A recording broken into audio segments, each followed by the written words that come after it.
Hello everyone, I am Tacit and welcome to the Gems of War Vault event. Of course, it is yet again best time to be farming within the game. Basically our game plan pretty much this entire weekend is just sit in, explore, and keep spamming it out as we get all of the loot. There's a lot of things you can end up getting from the gnomes. The main gimmick of them, of course, is every single time you do most battles, with Explorer, PvP, Arena being some of the main locations where you would end up doing it. But you end up having a higher chance not only of finding a gnome, but also a higher chance of finding a vault key from that gnome. And vault keys have pretty much every useful loot in the game, with a few exceptions. Like it doesn't have deeds and stuff. But it has orbs, which you can even get power orbs from it. You can get major blues, major purples, minor purples, and other similar things. There's 100 and 250 gem drop on 20% extra, or actually on 20%, it's 120 and 300 gems from the normal vault key. There's an epic vault key that basically gives the equivalence of 3 vault key drops. Nothing unique in the drop table.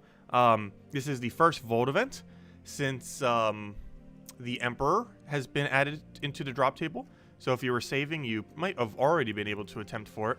However, if you did attempt and didn't get it, or still need it to any capacity, the Emperor, which is required to craft the Leonis Tower, is indeed in the, almost said event key drop table, within the Vault key drop table. And all you have to do is basically get a copy of him, because if you have excess legendary ingots, he's basically free to craft. The main bottleneck is just having a copy of the Emperor. And keep in mind, the Emperor does not get consumed when crafting this, so you only need one single Emperor in order to craft as many Leonis towers as you want. So there's not really much of a need to have more than 1 or 2, but you can craft as many as you so choose if you had the Emperor, and most of the other resources are pretty much free going with it, assuming you have all the legendary weapons already maxed within the game. But yeah, that's pretty much the game plan. Generally, we don't open all of our vault keys until Sunday. Oh, so they have a flash offer for it right now. I'm not sure where they're not doing the old flash offer. They're just doing the. I mean, they're doing the old flash offer instead of the new one. They did like a special one last time, but I guess they might have gotten too much backlash from the couple times they did. Also, the pet gnome bait wasn't working properly as far as them handing it out or something. There's some kind of problem with that. But yeah, that's the pretty standard one. It's okay value, but compared to flash offers, it's actually one of the better ones. But it's not the super good one. The best one they've done so far is 50 gems and 3 vault keys for the same price. Because obviously the extra vault keys is better than the small amount of gems. But still not a horrible offer. I never get it though, because we can just grind and get it within hopefully a couple hours. Generally you can get about 1 to 2 vault keys per hour unless you get lucky, in which case you can get as many as you possibly can with luck. I think the most we've ever gotten in an hour was like 6 or 7, maybe 8. Though realistically it's like 1 or 2 per hour. And you generally want to win as quickly as possible. There are 2 primary teams that you want to use for a Vault event. The first is to use a standard Rowan team, where you basically just have any hero weapon in first slot, followed by Rowan, Leprechaun, fail. Not what I meant to do. But have any hero weapon in first slot that doesn't block Rowan. Using any hero class you still need EXP for, if you still need hero class EXP. Followed by Rowan, because the hero class doesn't matter at all either. Followed by Rowan, Leprechaun, Mirage Queen. Pretty cheap team as well. Weapon can be literally anything. Rowan's for free from Forest of Thorns. Leprechaun's an ultra rare. And Mirage Queen is a legend. However, it is a faction legend, so it's easier to obtain. You can just throw Chaos Shards at Sunken Fleet, and you would get it pretty consistently. And then you get it fully traded for the 50% elemental start, which you could literally just use orbs, orange orbs that you get from this weekend in order to do that if you don't already have it. But of course, the better team, if you happen to have it, is using either of the 2 Dust Devil team, triple Ironhawk into Dust Devil, or the slightly more consistent Greed Dust Devil double Ironhawk, which is what we'll personally be doing. It is ever so slightly slower than this, but its consistency is really high, and we don't have to worry about the gnomes ever getting away because it'll just one-shot them. So yeah, we'll just be rolling with this and pretty much grinding all weekend. One other side goal of this weekend is to reach level 1,650, as the title implies. That will not be done today, unless we really power grind today. But it should and definitely will be done this weekend. I am not ending our Sunday stream until we do, though it's more realistic we'll actually get a Saturday night. One other byproduct of the team we're using right now is this is actually the quickest EXP farming team in the entire game as well. So it also serves the purpose of doing that. So that ends up working out quite nicely. But anyways, I didn't even say hello to everyone yet. Hello, everyone. Hello, Brandon. Hello, Isabel. Hello, Interception. Hello, Paul. Hello, Raykin. Hello, Catalin. Hello, Scout. Hello, Isabel. Hello, Ricardo. Hello, Haley. Oh, I forgot to check how many keys we have. Hello, Andreas. Hello, Tyrion. Hello, Rogue. Hello, Bear. Hello, Isabella. Hello, who have I said hello to? Hello, NASA. And hello, Renas. Welcome, welcome, welcome. Yeah, Center Mirage is one of the weakest locations. If you're looking for a weak location to quick kill, if you have lower stats or you're just looking to do the Dust Devil team, it is Center Mirage, Wild Plains, and Blackhawk, I believe, are the 3 lowest durabilities in the game. I'm currently just doing Center Mirage. But those 3, I believe, are the absolute lowest, unless I'm forgetting one that's similarly low. Zolkari almost was, but it has a couple really beefy troops. Like, its average durability is almost lower, but it has a few higher troops that make it so it doesn't really work as well. For, like, Rowain, it would be good. But for not Rowain, it wouldn't work as well. Because there's some things I think that almost have over 25 durability there. Like, Giant Spider has pretty tanky. Oh, the first gnome of many. Oh, yeah, that reminds me. I need to go put the Volkey tracker on screen before we get any, and don't know how many we had started with. Yep, the very first gnome, as you can tell by the little marker. Also, we're likely going to get a lot of pets, so we don't currently have a pet active. Though I'm pretty sure no one in the guild's really going for it. Because you have to do PvP or arena in order to do so. Okay, let me go and bring this up. Also, let me just put the number that we started with on this other one that you can't see. Just so we remember, just in case. 263 is how much we started with. And this number needs to become zeros. I believe that's what we did last week. 9 Volkey, 7 Pity, and 2 Epic Volkeys. Oh yeah, that's definitely what we did last week. Because the 2 Epics. Ah, there we go. Should I put a number for the Epic immediately? We'll wait till we actually get one. Makes the number slightly less confusing. Where were we? Center Mirage. Well, that's pretty much the game plan this weekend. Lots and lots of grinding. Which is great for talking about everything. So, if you guys anything you want to chat about, let me know. Because it's very easy to constantly check chats, that is for sure. Iron Dust Level class and banner doesn't matter. That is correct. Wait, what do you mean by iron? But yes, hero class and banner and weapon. Oh, well, there's no weapon on this team. But, or were you referring to a Rowain team?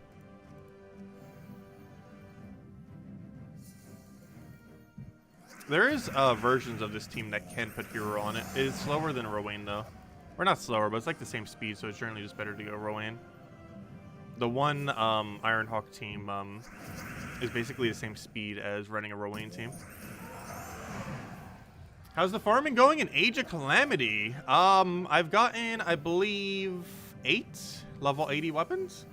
And I have one of them maxed on Impa, but I don't have the correct seals yet. And we got Master Sword maxed on Link. And by max, I mean level 50. I believe I also have enough to go get Bow of Light on Zelda to 50. And I probably have enough to literally get like 4 Impa weapons to level 50. Which is good because I actually have 2 base 80 weapons for... Also, the Glory Gnome is the best gnome, by the way, in this game. But yeah, I still need to go farm for that this weekend more. So I'm not sure what I'm going to be doing for a couple videos. I definitely want to cover a couple videos for that game again. I know a couple guide-like things I want to cover. Like how to farm the best stage on max difficulty. Because most people are going to farm it on lower difficulty. So almost no one's going to make a video on how to do it on max. The only video I've seen on it so far took like 20-something minutes to get it done. I think our quickest is 6 minutes if you count real time. It's definitely under 10. Because the timer we've shown as low as like 3:30 in it. So it's not actually the time because it freezes time during some moves. Plus there's a loading screen that takes like almost a minute to get into the stage. Which technically counts as time of completing the stage.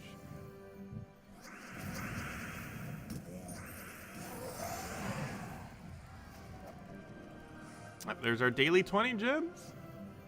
go to the pile. Too bad we didn't have 101 today, because we are definitely going to be killing over 150 of every color. Very much so. Pretty much every day this weekend. Where can you check how many legendary tasks have been done for a guild? There is no way to check how many legendary tasks you have done in a week, nor ever. The only way you could theoretically track it in a week is, if I'm not mistaken, they do have a week timer on them, if I'm not mistaken. I'm actually not 100% certain on that, I forget. But if I'm not mistaken, they do have a week timer on them, like quite a few things in the game. So you could theoretically not claim them at all, starting from Monday. And then by Sunday, you would know how many your guild has gotten by the end of the week. However, there's nothing in-game that specifically tracks it. Here's the case, right? Let's see. Has anyone partially done the thing in my guild? They have not. I'm going to have to use 1,000,000 gold for that. Oh, we're going to get so much gold this weekend. I think it's fine. Let me double check. I'm pretty sure it has a 7-day timer. So theoretically, every Monday, you could just not claim all the legendary tasks. Yeah, it does. It has a 7-day timer. So, you theoretically, though wouldn't really be advised, but you theoretically could not claim it on Monday or at all throughout the week. And then on Sunday, check how many have been done. And however many legendary tasks you have is how many your guild has completed. But no, there's no other way to really track it other than that. And you can only track it by a week. There'd be no way to really track it otherwise.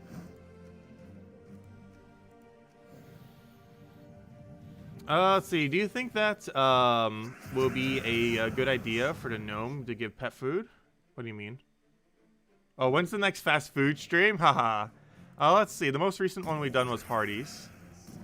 We did it for Fall Guys for that hard mode thingy. Hardee's for hard mode. That was the hardest mode they actually ever released, was that one. I forget what it was called, but it was the hardest one. Oh yeah, it was the Death Pit one, where every Death Pit is an auto kill. That was fun. Wasn't that good for getting crowns, but it was fun. Yeah, I'm not sure when our next fast food stream will be. The problem is I've almost consumed every fast food place near me that we could possibly do on stream. Is the only problem with that.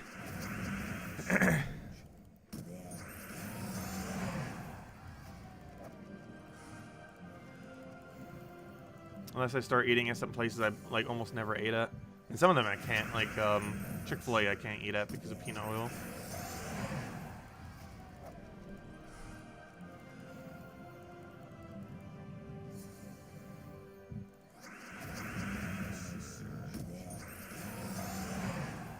Some of them technically wouldn't really work too well as a fast food place. Like Dairy Queen technically is a fast food place, but the ice cream would melt too quick and their food is pretty average. Like, you're not going to Dairy Queen for their food normally. If you're getting food at Dairy Queen, it's normally because you were there for ice cream and it's like, I'm a little bit hungrier than just ice cream.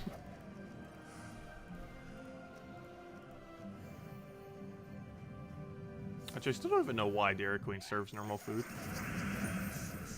But apparently they make enough from it that they do.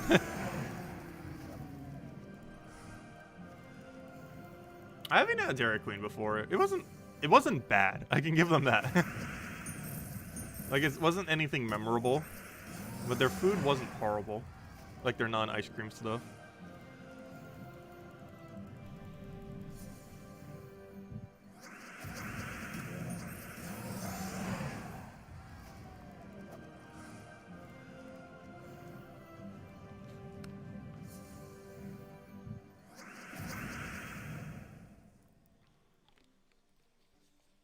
Oh yeah, you could always do it based on total gold too. I forgot about that. However, you would have to add 30 numbers together to do it that way, which might be longer than just not taking the tasks.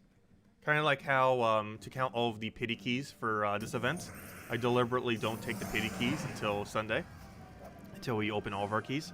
That's why all we have to do is see how many are in our mail, and it just tells us how many pity keys we have. However, if we don't do that, we'd have to do the math of figuring out the 5, 10, 15, 20 thing, do it all the way back and see how many keys we have that way. It's basically that kind of dilemma if you were to do the vault thing. Or I mean the, not the vault thing, but the legendary task thing. Because if you just don't claim them over the course of the week, the game will auto-track how many you've accumulated. Whereas if you do it based on gold, you'd have to add 30 numbers together and then figure it out that way.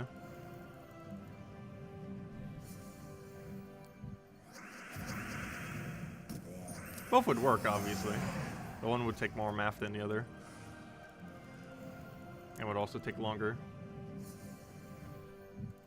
Though, not claiming the other thing would take slightly longer in the sense that one nice thing about pity vault keys is they're actually in a different mail than your normal mail. So I can't really show it right now because I don't have mail in both. But it goes under messages, or pity keys, whereas most other loot in the game goes under rewards. So I can click claim all in rewards and it doesn't claim the pity keys, whereas legendary tasks appears in rewards. So if you click claim all in here, it would claim your legendary tasks as well. Which would not be good if you're trying not to claim them. Which means you have to take some more time throughout the week to manually make sure you never click claim all. Which obviously takes time. But luckily that's not an issue with pity keys, which is good. We found a quicker version of our Wayne team using Hero and one Ironhawk. The way it works is that Hero needs to have Burn and Bleed, and to only use it in Cinder Mirage. So you mean Slayer Hero class then. Interesting. Wait, how would it have Burn? Because I'm pretty sure that, that hero class only has Bleed when it gets killed. But yeah, you would get like 2 or 3 Ruin kills and then it would do some extra damage to whatever else was still alive. It's a rather interesting build. The only slight issue with that is you wouldn't have room for half mana start Mirage Queen.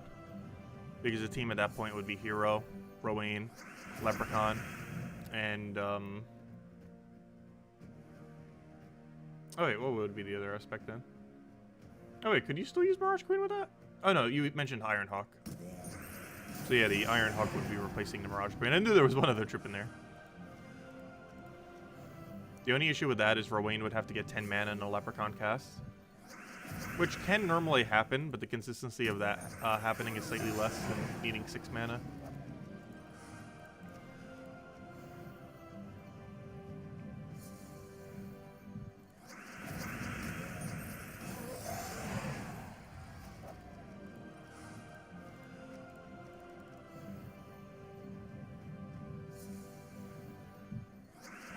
I'll go see the team real quick. We'll go replace it over top of something. We're already in location anyways. What do we not need? World event? I'm pretty sure world event's done at this point. Did I not click copy? I clicked copy. I'm not sure why I didn't copy. Why can't I not paste the team? That's weird. It won't let me paste the team. Oh, it's a Greed Dust Devil, not a Rowan thingy. Wait, that's not enough damage though. Wait. Okay, now I'm confused. Greed Dust Devil Phylactery. Yeah, this was the triple team. This has Slayer. That's only 15 damage though. Does something actually die to 15 damage there? Also, why on earth would it will not let me paste it? Is there an extra space somewhere? I don't quite understand. It won't let me paste the team. Is enough damage with the bleed? Alright, let's go test it real quick. But that would be quicker than Rowan then. Slightly quicker. Alright, well apparently I need to go manually put the team in. Greed. Dust Devil. Mirage Queen. I mean, not Mirage Queen. Ironhawk. And Hero as Slayer.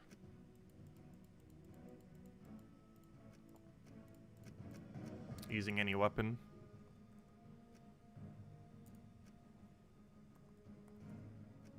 How do you spell? There we go. And banner technically doesn't matter, however.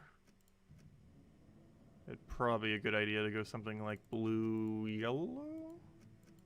Blue to try to get Phylactery up, yellow for yellow's sake. Yeah,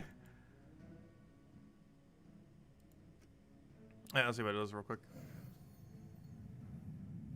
If it kills 1 or 2 based on that damage, it could work. Because the bleed kills the other thing then. Which basically allows the, actually really interesting. Yeah, that would be quicker than Rowan then. Does it do that consistently? Interesting. Is there always a... I feel like you would eventually get not a 15 in the battle. But yeah, as long as there's 2 enemies that has 15 or less durability, it would work as quick as a normal team with 2 Iron Hawks. So if you have 2 Iron Hawks, you might as well just use 2 Iron Hawks, unless you need class XP. But if nothing else... Oh wait, this only works with Slayer though. This wouldn't work with any hero class that isn't Slayer, because the reason this is working is because of bleed onto death. And that only belongs to Slayer. So yeah, you couldn't use this to hero class farm unless you just happen to not have a level 100 Slayer yet. Which a lot of people probably don't have. Because you generally don't bother doing that until you have Zugoth. Because that's like the only thing Slayer's generally used for. But apparently it's used for this as well. But yeah, this would allow, well, it wouldn't really allow you to class farm then. But it would allow you to do a 1 Iron Hawk. Interesting. This would be the 1 Iron Hawk variant. Very interesting.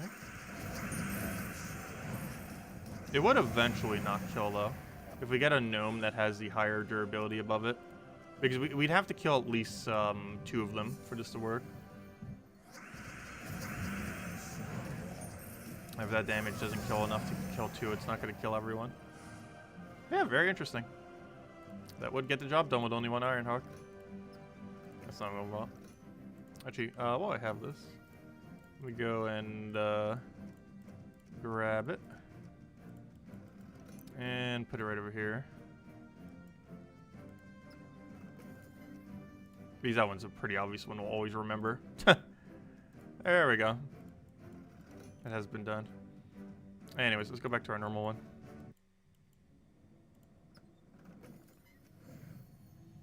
Rogue, which question? I answered your previous question, but I'm not sure which question you were referring to. It's better just to repost the question. Because I'm not sure which one of your questions you're referring to. Let's see. You're currently at 431 and have been doing farming for at least 3 hours. Nice. That's pretty decent. Let's see, I already answered that. Answered that.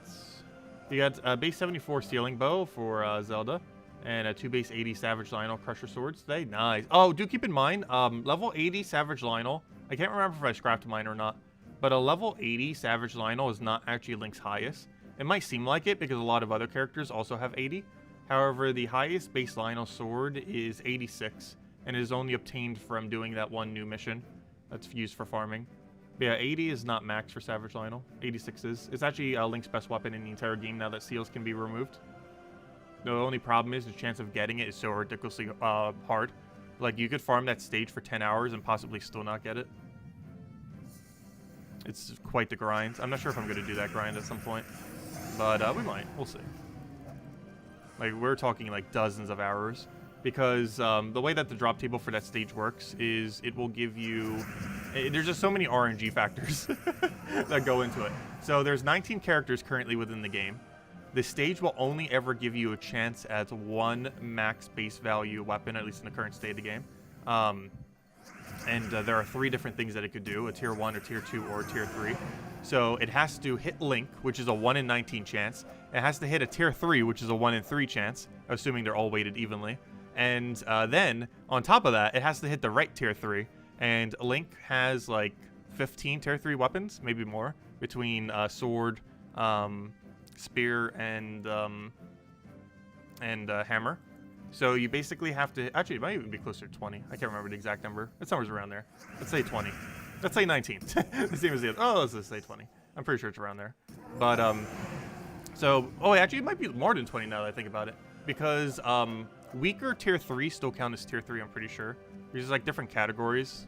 But, the weaker tier 3s, I'm pretty sure, still count as a tier 3. But anyways, let's say 25 then. It's around 25. So, basically...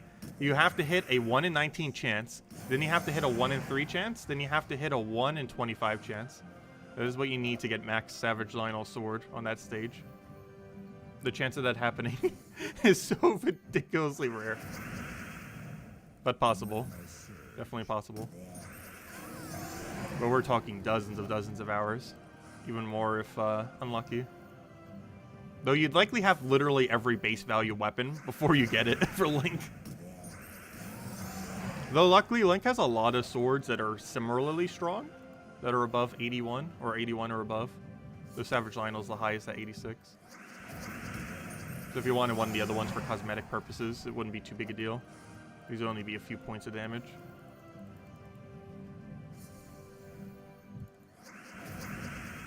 And also Royal Broadsword is 5 lower. Base stats as far as max at 81.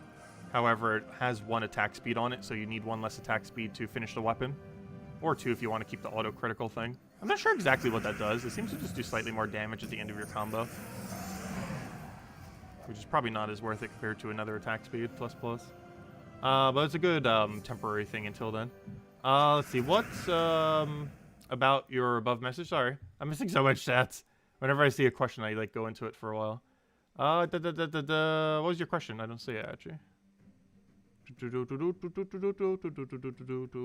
I feel like some chat doesn't show up in my chat sometimes. Let's see, I already went over that. Good morning, Christopher. Welcome. Also, hello, Nightmare. Which pet am I using? I'm currently using, though keep in mind, pets are cosmetic, so it doesn't matter what pet we're using. But I believe we're currently using the pet of the beaver. It is the one from the season pass this season. That one cosmetic pet that we get from the battle pass. Which is the second most recent pet added to the game. The most recent one was the one from last faction. Which is like some kind of like Hellcat or something. Isabel, I don't see your question. Unless you reposted it. I see your question about your question, but I don't see your question. Same as for Rogue. I don't see either of your 2 questions. But I see your comment about the question.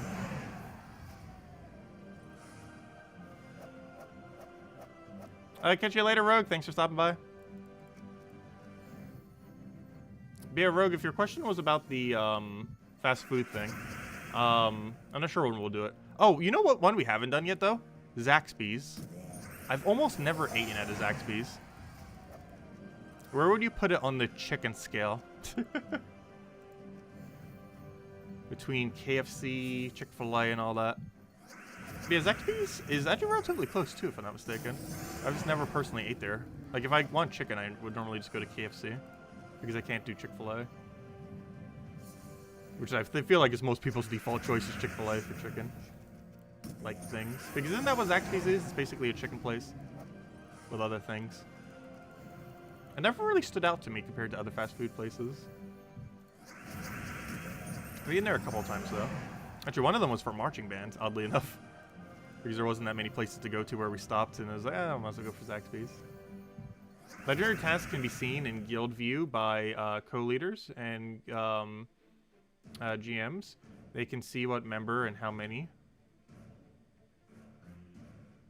Is there? I don't recall a feature for that.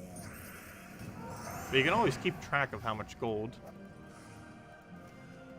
But how do you check how many legendary tasks a person has done? Which, of course, you could do based on gold. But is there an actual feature that does it? I don't recall one being in the game.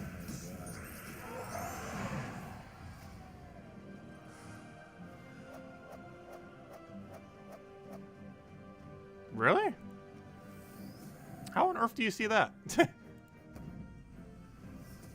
Since when was that a feature?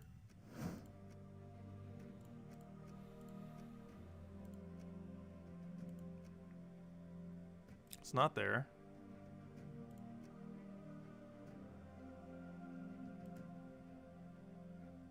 It's nowhere on that page. That's how you would reverse engineer it. But it doesn't tell you how many there is. Oh, it's on the Terrans thing. Okay, that's interesting. I was gonna say, there's nothing in game that does that. Unless you do it manually through the thing. Oh, it's one of the RimWorld bot things. Okay, that makes sense then. I didn't realize that's what you're referring to. I thought you were talking about like an in-game feature. I was like, wait, there's definitely nothing in-game that does that. Unless you manually do it based on gold. Because you can kind of know by gold. Like someone who's done 3.5 million gold has done 2 legendary tasks, essentially. Like, it's not too hard to figure it out that way.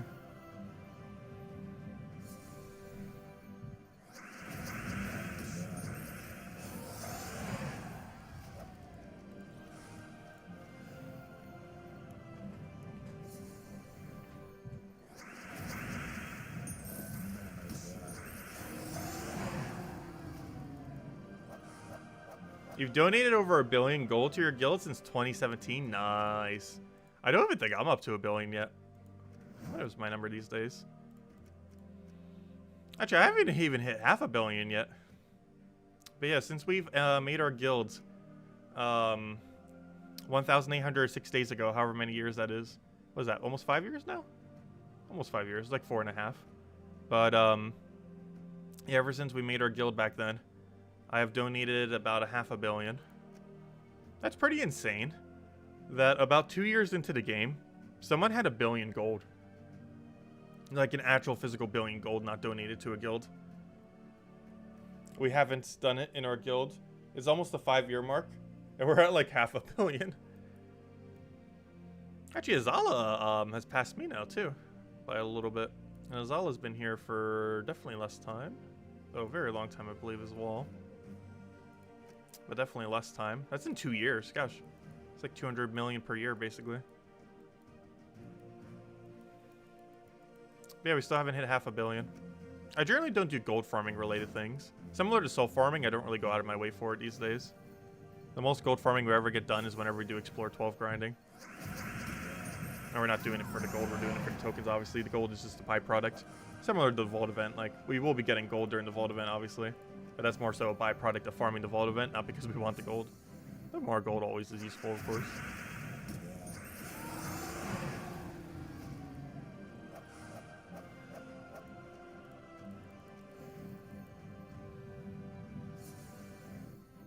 Oh, nice. Yeah, I know it had a lot of tools. I didn't realize it had a legendary task tracker. That's pretty cool.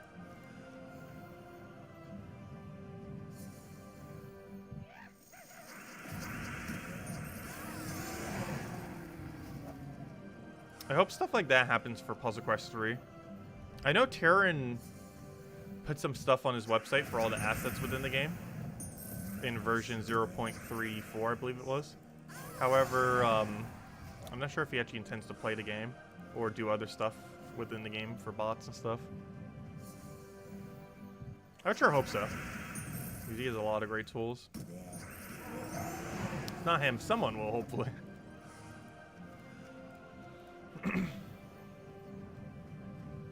Because that's where I get all the assets now for the thumbnails. Because Terran's World has all the assets that were in 0.34 in the game. However, that does mean he probably doesn't have the newer assets up. Like the ones that are coming next patch. Because we got a big asset patch that did absolutely nothing gameplay-wise like a week or two ago. It was like a double patch that didn't actually do anything to the game, but they added a bunch of files to the game. That were likely graphical files and stuff for a future update.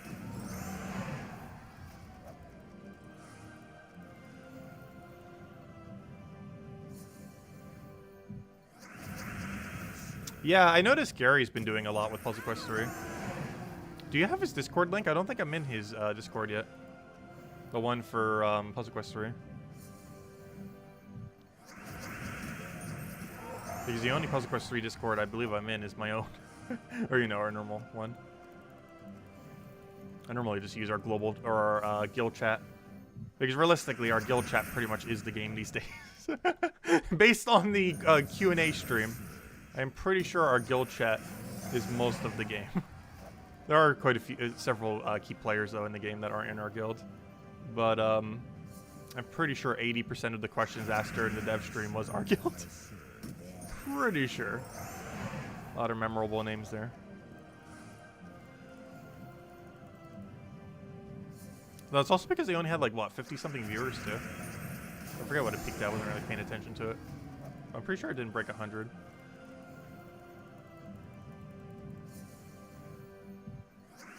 Oh, Let's see. Throw that down. Oh, it didn't help that they started an hour late. I think it was like an hour and 10 minutes late. They were originally going to start at 9:30, and they delayed it by half an hour, and then they delayed it by another half an hour. And by the time they streamed, it was like 70 minutes later. Hello, W124. Welcome, welcome.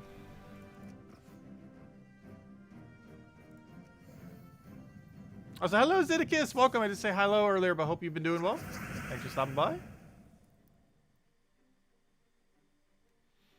Let's see. What other chat did I miss? My eyes are still half asleep. Let's see. I think that's everything. Oh, you're gnome and watching while work. Nice. Yeah, luckily a gnome event is pretty easy to just farm while doing pretty much anything else. It's just the same cycle over and over again, especially with a team like this where it's 100% consistent. The only thing that can slightly get us occasionally is the mythic, but aside from that, it's 100% consistent otherwise. Actually, we should probably do this in Blackhawk. One of the two mythics in Blackhawk actually can be one-shotted by Dust Devil. The Megavore, I believe it is, has less than 25 durability. Whereas I don't think either Instant Mirage can be one-shotted by Dust Devil. Which means when we're using the 25 damage variant, I don't think it works for the 20 damage variant. But if you're doing the 25 damage variant, I believe Blackhawk is actually slightly more consistent. Just for the fun of it, since we've already done so much Mirage. Let's just do Blackhawk for a little bit then. Change of scenery. The background's a bit brighter though compared to the other one. I like the darker one. Less harsh on the eyes. There's so much green. That's a very green ocean. So much pollution.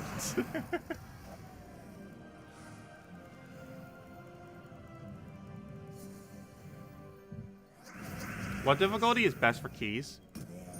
What do you mean by that?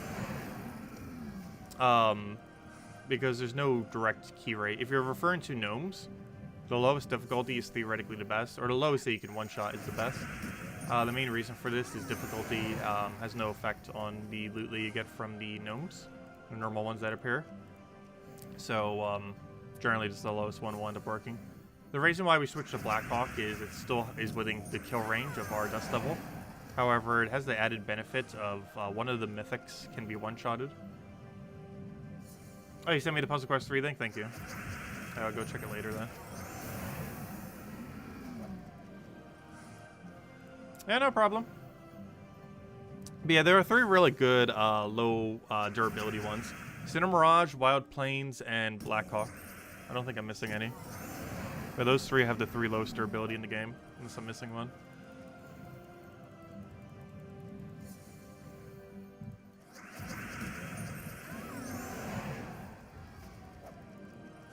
You know what feels weird? Because I was away on vacation when the new faction came out, it feels like this Friday should be a new faction.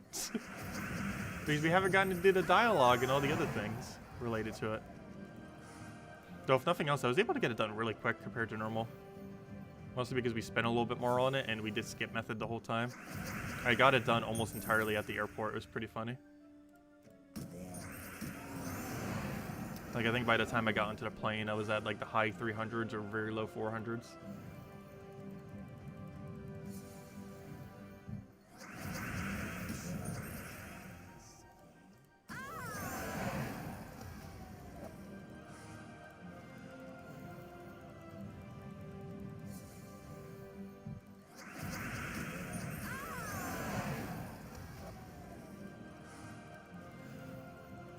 Vault event would be an interesting one to try to farm all the way. The problem with that is you generally wouldn't be able to.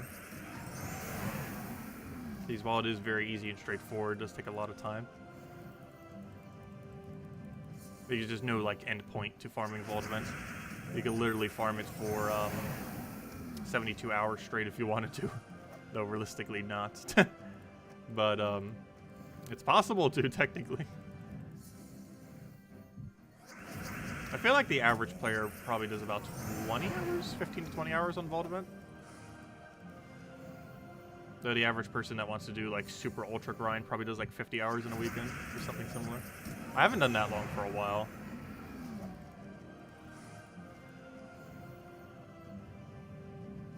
But yeah, to do 50 hours, what'd that be? That'd be 17 hours per day. So if you didn't work the entire weekend and you wanted a healthy amount of sleep, you could technically play that much. If you weren't doing any other game in any other way or any other thing in any other way, it would work.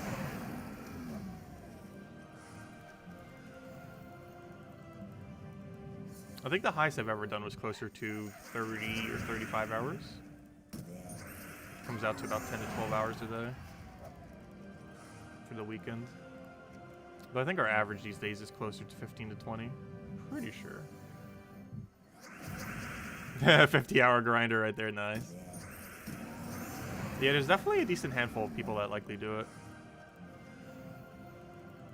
Because there's definitely a huge incentive to do it now rather than at any other point in the game. All the events going on. Like, I wouldn't be surprised if some people have like 30 plus hours during the Vault events, but normally grind just like the normal hourly dailies. Just because of how much more value it gets.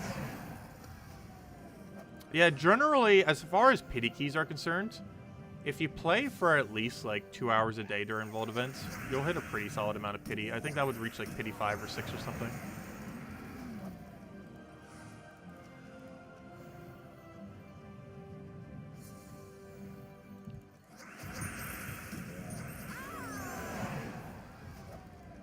That's one nice thing about the pity system, is it front loads a lot of the initial loot. Like right now, I'm pretty sure we have 2 pity keys right now.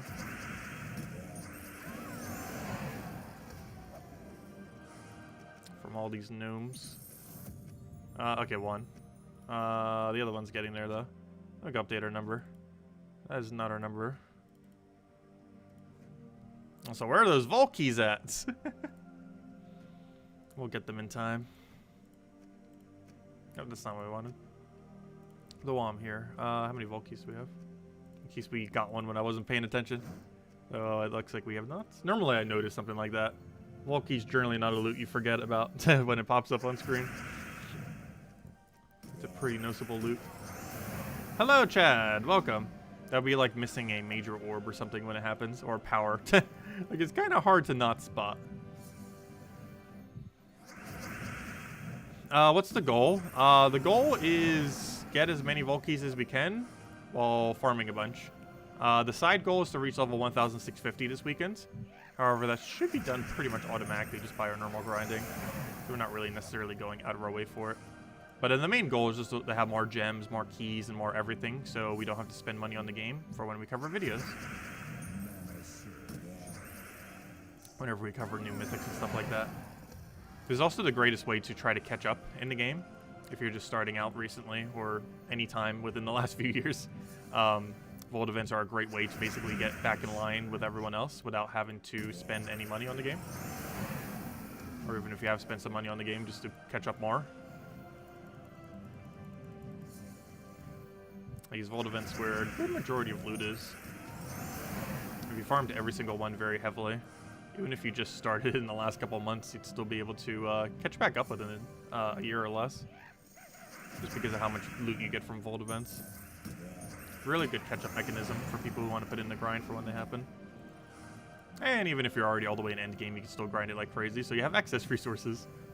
Because obviously most of these resources that we're getting now are excess. The main thing that we really want, though, is blue-related orbs, of course. Small blues, big blues, and powers. Because those 3 things help us get boss troops, which ideally we want to craft every single one when they come out now. We didn't do that for AnarchyChampion just because it was so bad, but we eventually crafted it just to have everything. However, we will hopefully be able to do that for all boss rarity troops going forward. So when we likely get a new boss troop at the end of the season, we'll be able to go and craft it immediately.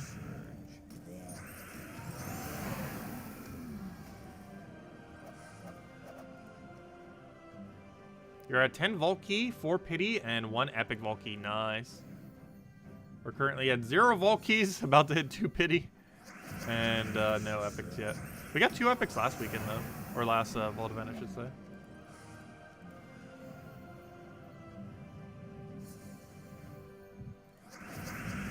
But yeah, the speed of what we're winning at mostly farms XP, not gold.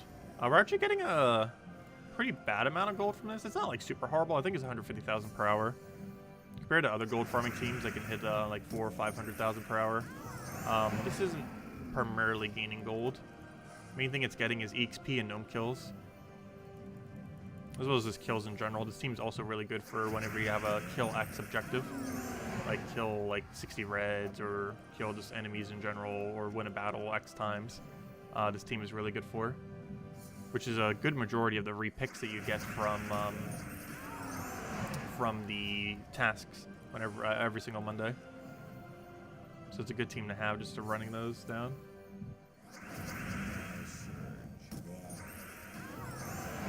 You don't have 2 Ironhawks. What can you replace one with? Someone actually suggested this earlier today, and it works really well. It's Greed, Dust Devil, any hero weapon, doesn't matter what it is. It does matter that you're using Slayer though, fully traded. But it's Greed, Dust Devil, Slayer fully traded with any weapon, and Ironhawk. This basically wins the exact same speed. Do it in Apocalypse Kingdom or somewhere similarly weak like Blackhawk or Wild Plains, and it kills at the exact same speed as what we're using, or pretty much the exact same speed. And it only requires 1 Dust Devil instead of 2. It's still better to be using the 2 Dust Devil build if you have the 2 Dust Devil build, but it's a great alternative that works with only 1 Dust Devil.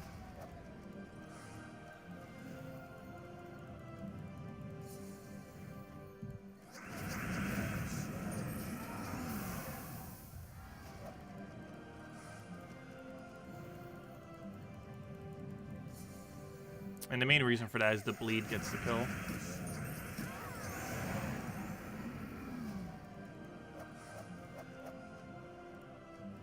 Oh, did I say Apocalypse? I meant Cinemirage. I meant to say Cinemirage.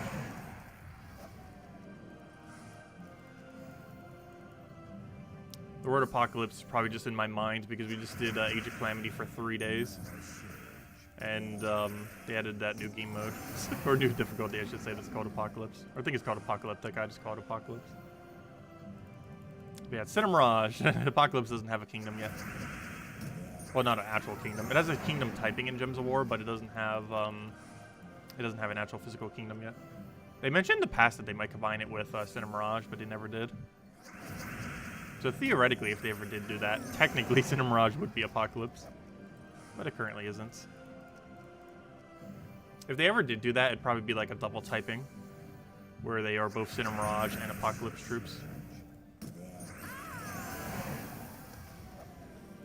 Where they'd still have their Apocalypse typing, but would also have the Cinemirage typing. Kind of like how a faction is, but different.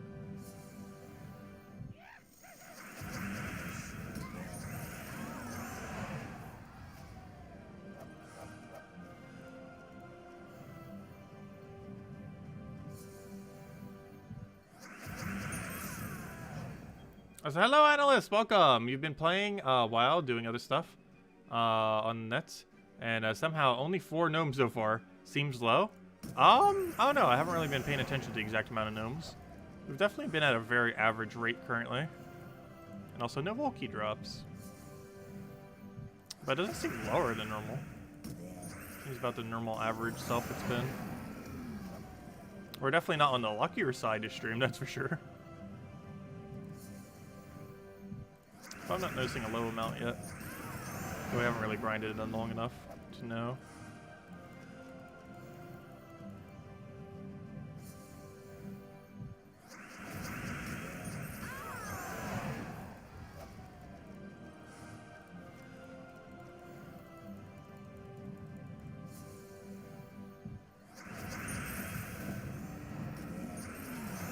But I really love grind-based games.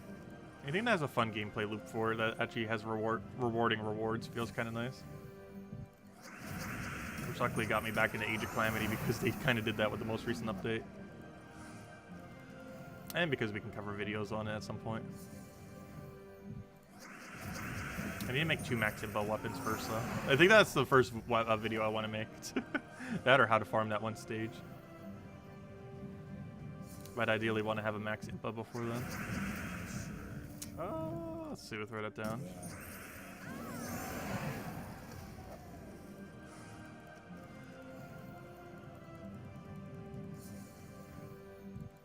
Let's see, we'll grab that down.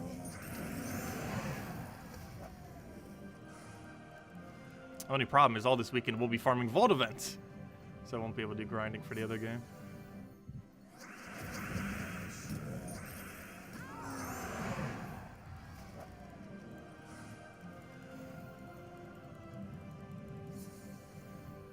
I'm pretty sure it's the 4 main games we've been playing right now then.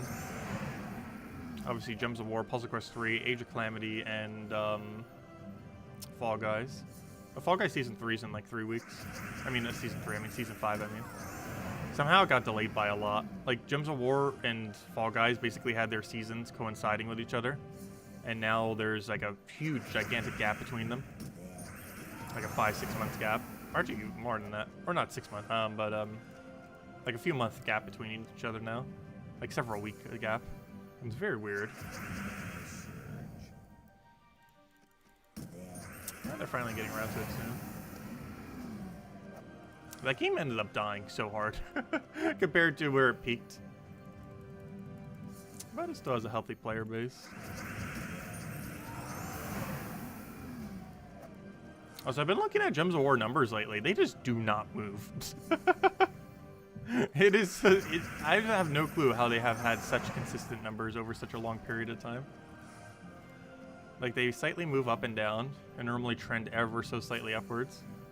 But, the numbers for this game just do not move. Like, the last year or two looks like the same exact player base. And, of course, it cycles through people. But, it kind of has, like, that same consistency. Which is pretty amazing if you look at, like, any other game. Like, the trend of any game compared to Gems of War. It's a very weird trend. Steamchart.com, I think? That's not it. How do you... Let me double check. I don't remember the link. I have it auto on my other thing. So if I type it in on this... it might be Steam Charts.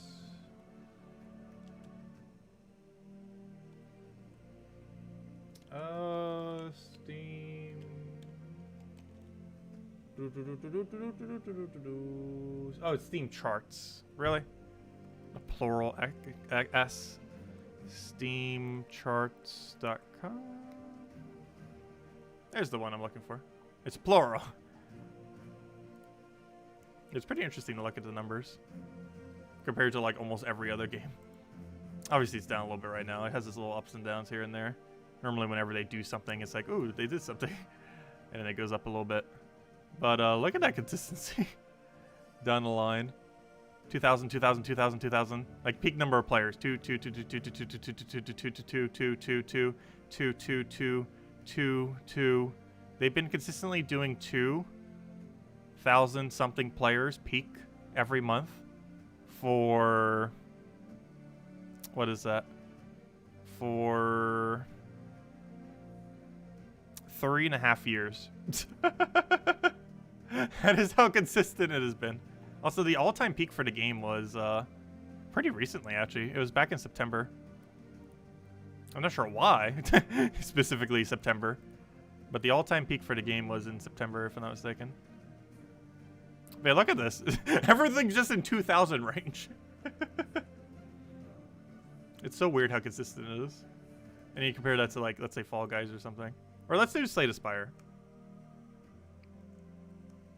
These are both kind of a card gut-like game. But if we do it for something like Slay the Spire, which has a little bit more consistency. Like you can see, it has like those higher peaks and then goes down and then back up and down and up and down. Because I believe it's kind of dictated a little bit by like streamers, and if they ever have like a huge sale, like that's probably a huge sale or a huge streamer doing something with it. But then you look at something like most games, where it's like Fall Guys, and it's like, oh, it just goes like down, like down, like down, where it gets like ultra popular and then keeps going down, and it has its ups and downs all over the place. And now it's at the lowest point it's ever been. But still a healthy enough player base. It's still not horrible numbers. 10,000 people is obviously not a small amount. But anyways, let's see. Let's go back to grinding.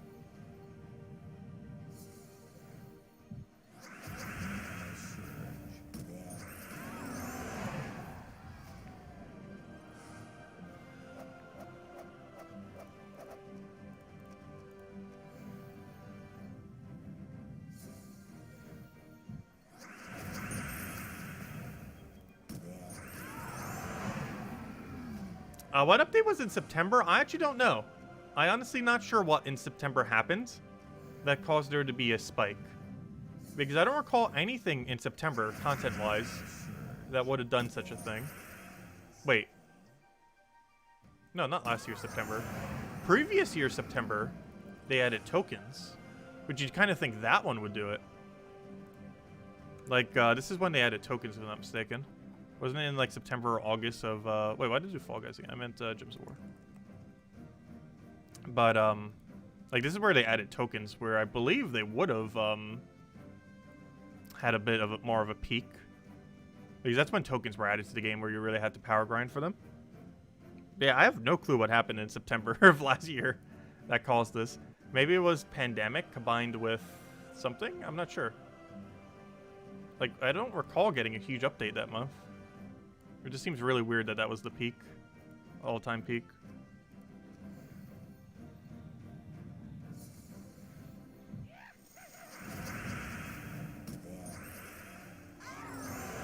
I don't know, maybe 505 Games did an advertising push randomly? I'm not sure.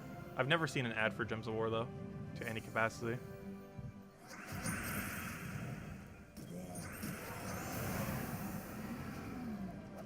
Actually, that's not true. We've seen an ad for that one channel on YouTube before. Someone for like a couple of weeks was trying to advertise their Gems of War channel. And because we covered Gems of War, it was targeted heavily at us. Because Gems of War is probably one of the keywords for the ad, or where it would appear.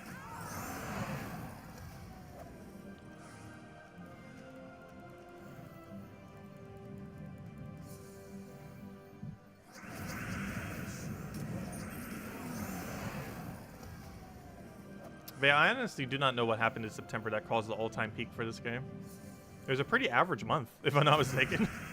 Like, you wouldn't expect that month to have been the peak, all-time peak. Whatever happened that month. It just happened to for some reason.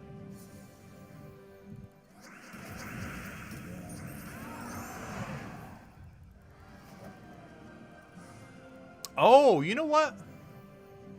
No, that wasn't the case. Actually, kind of was. It might have been Season 1 of Gems of War. Wasn't that when campaign started? Or around the time campaign started? Because people might have gotten a little bit more interested by the campaign or something. Because I believe September would have been partially through Season 1. I don't know, let me go double check. When was Season 1 for Gems of War?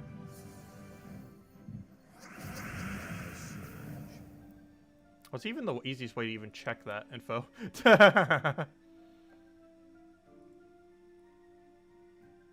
Let's see. Well, for one, go to my channel and figure out where it is. Oh, we'll leave a like on our stream while we're here. Might as well. Let's see. What's the easiest way to track when that was? I guess I could just scroll back to when September was. Scroll in, scroll in, scroll in. Let's see. That was New Year's because that's when we did the thing.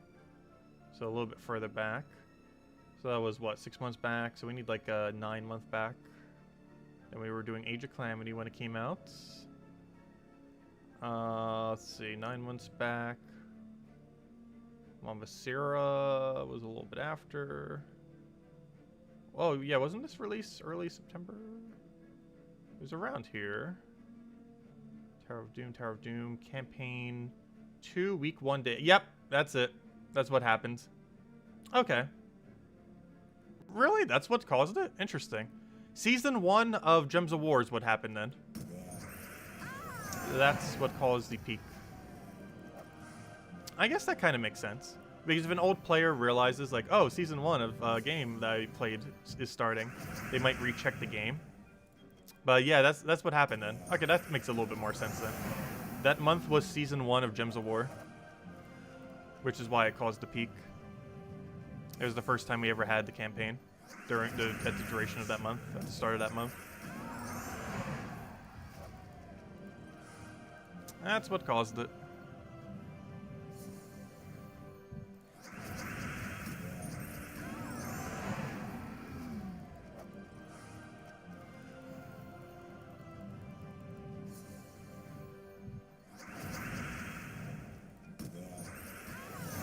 Yeah, that would explain a lot then. Yeah, that makes sense now why that was the all-time peak. Because that's pretty big for any game. If they didn't have seasons and then they announce, hey, we're doing season 1 at this point.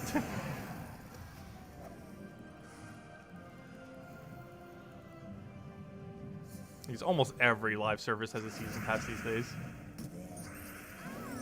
Even Pokemon Unite, that one game that we're going to probably be playing a decent amount when it comes out. Even they're going to be doing a season pass, gosh. Almost no free-to-play game is safe from it. Plus Quest 3 is going to have it, however, it's currently really poorly balanced. To a point where I'm probably never going to buy it.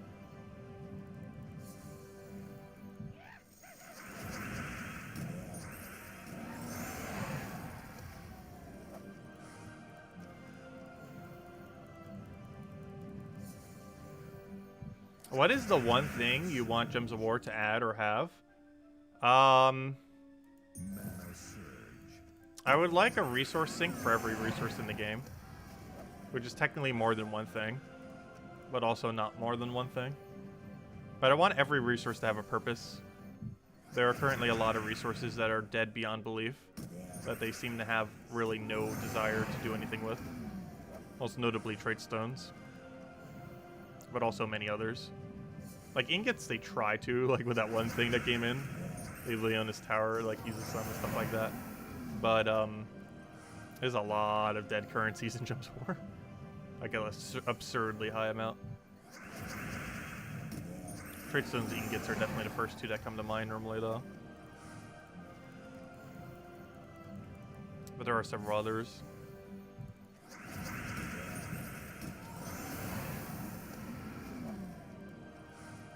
Because we literally get a trade stone every battle and it does nothing. It's like the equivalence of getting literally nothing. Like right there, boom, we get a trade stone. And we haven't needed them for like 3 or 4 years now. Despite the fact every battle we ever do gives a trade stone.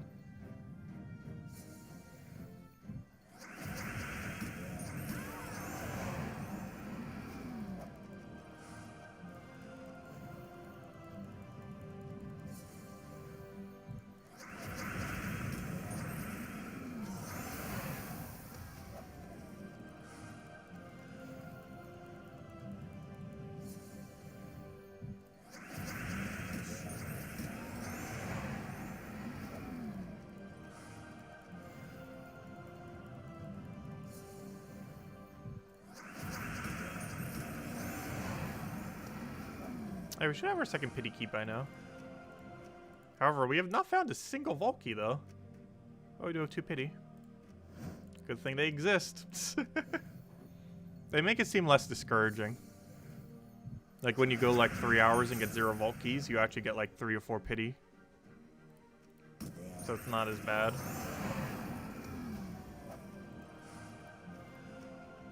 It was a really nice addition when they did that last year. It was basically a year ago now at this point. Because I believe it was done in July or August. It was the big July or August patch of last year. Which is kind of funny because we're also getting a gnome-related one this year. The next patch is something related to gnomes in some way. I believe it's some kind of new game mode or something. We might even get a Vault Kingdom or something similar as well. That'll have some kind of mechanic based around it. Based on the minigame or something. It might even be where you go to play the minigame, though it'd probably also be in the game section. But then again, they kind of got rid of the double locations. Like, if I'm not mistaken, didn't you used to be able to go to Zolkiri to use treasure maps? But then they got rid of it and put it only into the Vault menu. I mean, into the games menu, I mean. Same as Arena. You used to be able to, like, click on Broken Spire to get into Arena, if I'm not mistaken. But now you only get it through it via games. It almost seemed like, which would have been absolutely amazing, they were planning on adding a minigame per kingdom. Could you imagine if that was the case, how many minigames we'd have? That would have been insanely amazing. Though that might be a little bit too many at that point. 34 minigames.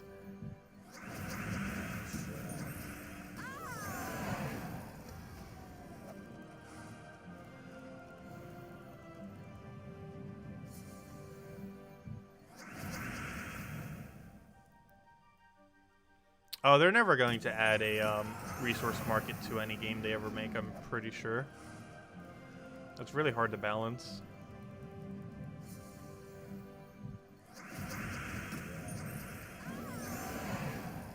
The other issue with that is every patch that would ever happen would completely, like, throw the market off.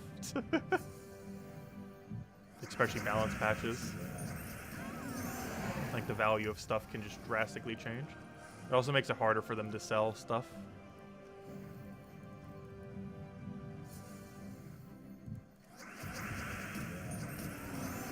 Because if that existed in, let's say, something like Gems of War, a legend would be worth like $1, unless it's like Tesla or something insane. And mythics would be worth like, probably like $5 to $10 max. Maybe even less. Who wants a plague? Who wants a plague? We've got all the plagues. Where's our plague? 10 copies.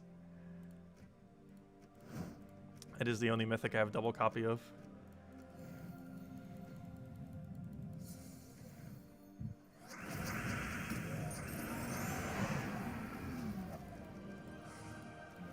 But I'm never going to add a market to a game like this.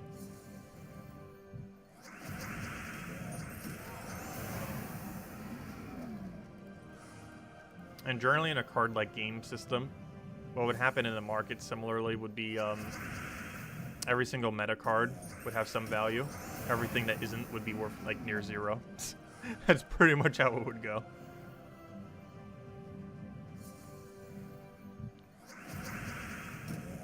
Which would drastically reduce what they can sell stuff for.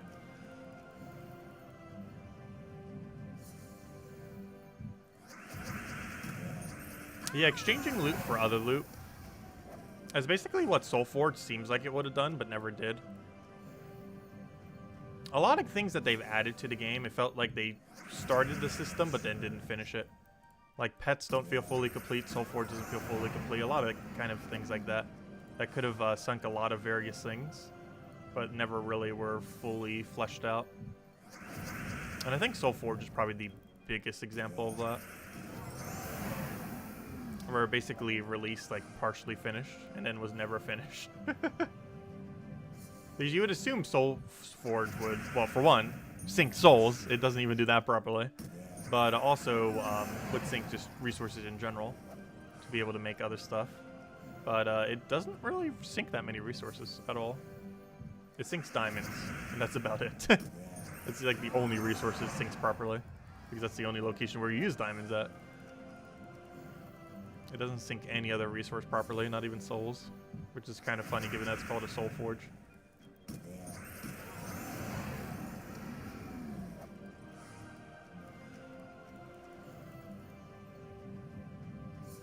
Oh, what do you think is the next big thing coming to Gems of War? We already know what it is. It's some kind of new game mode thingy related to gnomes.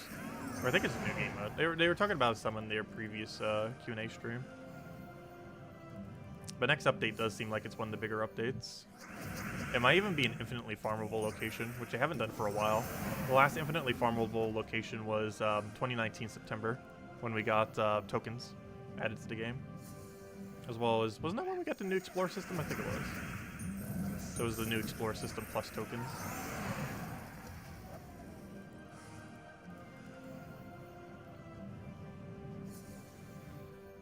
That was the last time we got something infinitely farmable in a new update. That was accessible as soon as the update hit. Because the big issue with a lot of recent Gems of War updates is whatever happens with the update does not immediately become a thing. Like a lot of them have like a week delay or a couple week delay until, you know, they really get to be used. Like power gems when they were added. Like the first power gem that wasn't like the Uber Doom Skull, which is basically just a Doom Skull, didn't become a thing until like 3 weeks after the patch. 2 weeks, whatever it was. And there's a lot of instances of that when they do up their updates lately. But whenever they add like a new game mode or something that's infinitely farmable, like they did with tokens in the new Explorer, it allows you to do it immediately. Which makes the patch a lot more fun. Since a good majority of the patch you can do immediately rather than having to wait. What do you think? I already read that. Let's see. There will be 4 new gnomes. Each will drop part of music. And when you collect all 4 parts, you can activate music. And in the next 15 minutes, every battle Explore PvP will have gnomes. Is that actually what they're doing? I highly doubt it. That would be really cool if it was, though. Force all the gnomes out.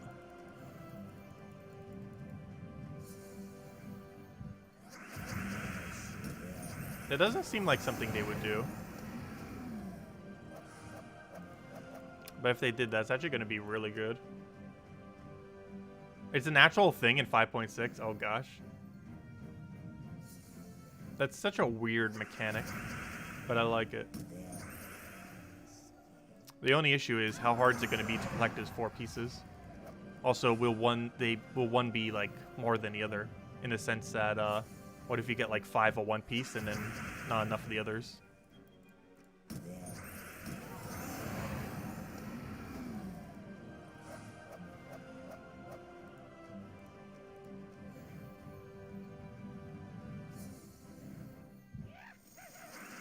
Yeah, that's pretty insane. Every single battle for 15 minutes. Hey, Volky, we finally got one. Speaking of insane things, give me that Volky. There we go.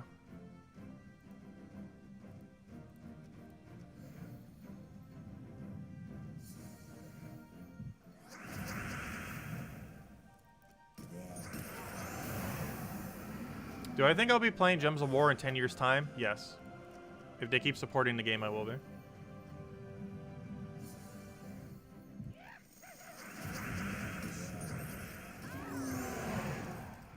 And as long as the daily system doesn't get... Oh, wow. Back-to-back Volkies? Okay, I'll take it. Get that off that main screen. We can get all the Volkies we want for free. Just gotta keep grinding. There we go. Plus, we've almost already gotten 5 Volkies. Between Pity and the other thing, we pretty much already got them all. But I foresee myself still playing this game a lot into the future. If nothing else for the daily system. It has a pretty solid daily system. It's a nice quick-paced game with a good daily system. That doesn't take too long, that's fun to do.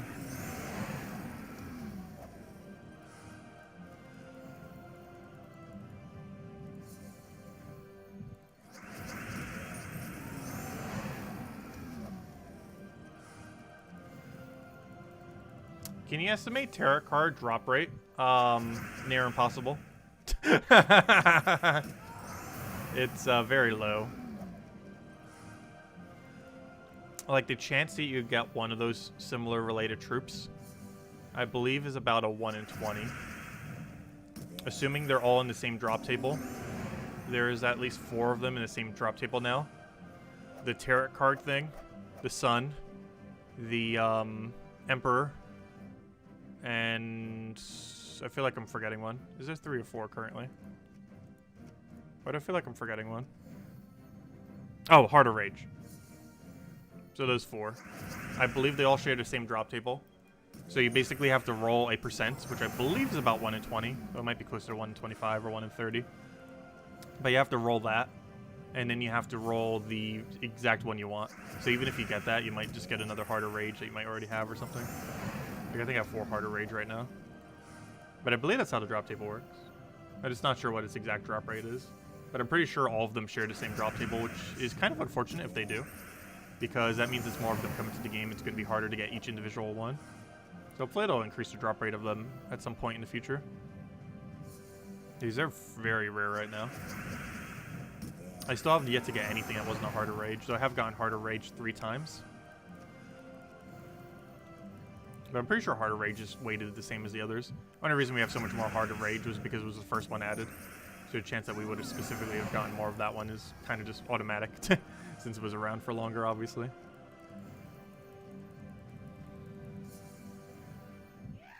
Do you think that people that spend real money on this game have a different algorithm behind the scenes in their game than the others that don't? I don't think so. There's some people who play 100% free to play that seem to have pretty decent luck at times. Or, you know, the same normal amount of luck. But also still getting lucky sometimes, still getting unlucky at times. There's still a good number of players who haven't spent a cent on the game, even when campaign started. Which is the main thing that got me starting to spend money on the game again. Just because it allows us to show some content early, as well as, since the most recent update, they made a really huge buff to it as well. Power Orb every 10 weeks, or technically 11 weeks, among the other loot that was already there.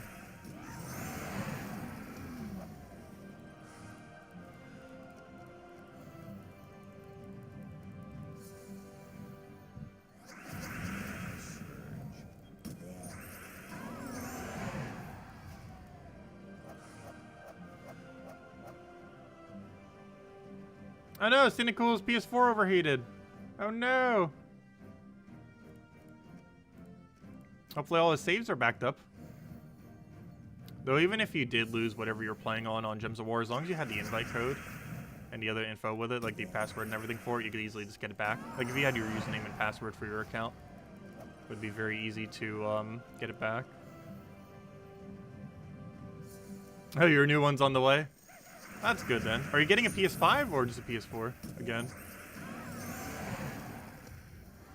Oh, then again, PS5s are still so hard to get, aren't they? I still haven't bothered trying. I'm personally not getting a PlayStation, most likely. But I will get the new Switch Pro or whatever they do when they do that in about a year from now. It'll still support all the old games. Or, you know, it's not going to be like a new platform, but they're likely doing it upgraded. Kind of like a PS4 Pro, but for Switch. Or it still plays all the old games and no games are exclusive to it, but it runs better. I still can't find a PS5. Yeah, PS5s are pretty crazy. I wonder how many more sales Switch has gotten just because PS5s and the new Xbox thingy have been sold out so much, particularly the PS5. Because if someone's trying to get a gaming console and they're like, oh, there's no PS5s or Xbox thingies, I guess I'll get a Switch.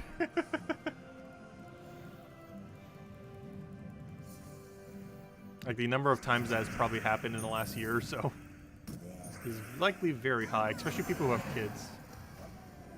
Because they just need to get something for them. If the Switch is populated and the other thing isn't, well, you would just get a Switch.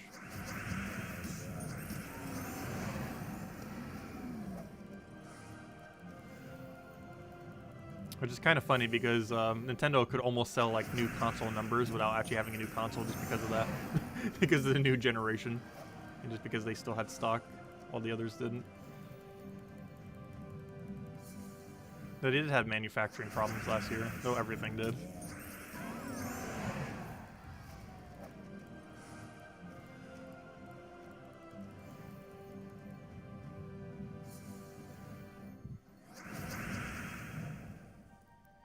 You're starting up on PC? Nice. Are you keeping that account free to play as well? Hey, if nothing else, you can claim redeem codes. That's still free to play. Actually, we'll hand out the next redeem code on next Vault Key. Or I should say the next non-pity Vault Key.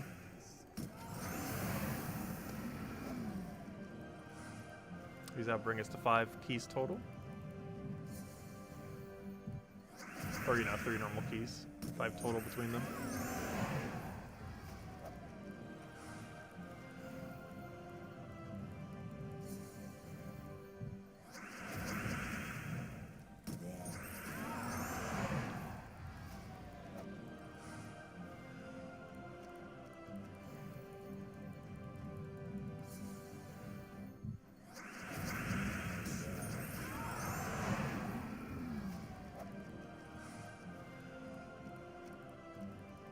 So much grinding.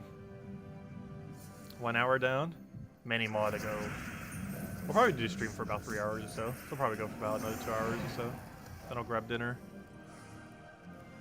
Maybe a little earlier if I get hungry, we'll see. I'm actually pretty hungry, but it's mostly because I didn't eat anything this morning.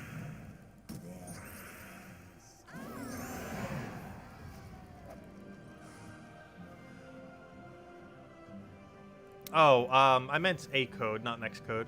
Yeah, we haven't handed out a code yet.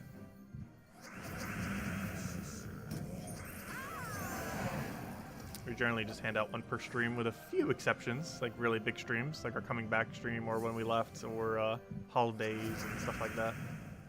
Like the next stream we might do it for is July 4th. Actually, when does July 4th fall? What day is that? July 4th is a Sunday. Oh yeah, Sunday night. We'll hand out 2 codes for Sunday night then.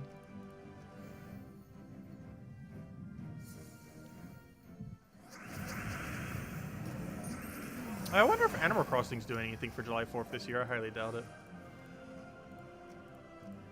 I know in the first game, they did, what's it called?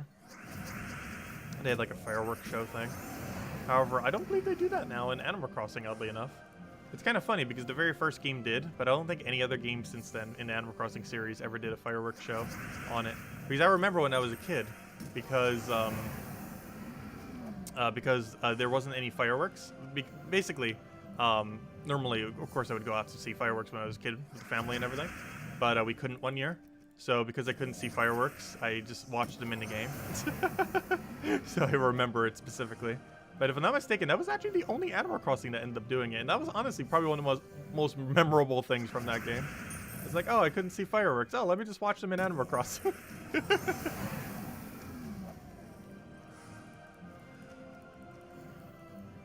There's a few things that really first game did really well that the others didn't. The other ones was, there was actually literal mini-games in the game where you could play like NES games. And I really wish they had something like that in Animal Crossing. Imagine if there was like a mini-game where you could just invite someone to your Animal Crossing house and then play a mini-game within it. Like a literal console within a console. Or, you know, a game within a game kind of concept. Or you just invite them to your house, you're just sitting around, click on the thing, and then you're playing the minigame inside the minigame. Minigameception. Because theoretically, if online existed at the time, the very first Animal Crossing could have done that. But the games didn't really have online features like that on consoles at the time.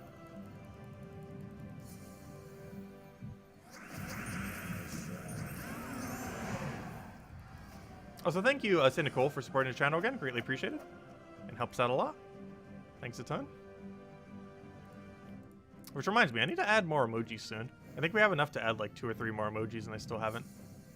Now we could rework any of the older ones. I want to keep the hello, though. It takes 3 slots, but it's such a fun one. The big hello. You can also use it for LOL by just doing the L's and the O, though. So it has multiple purposes.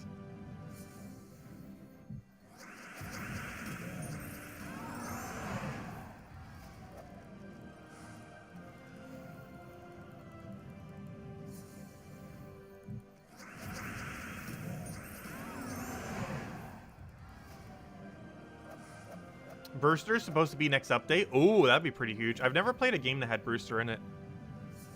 Though I know the character, and he's definitely pretty popular.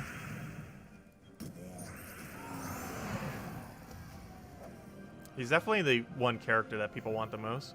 Also, if Brewster gets added next update, that probably means we get gyroids, which is one of the main things I want because it's a completionist thing.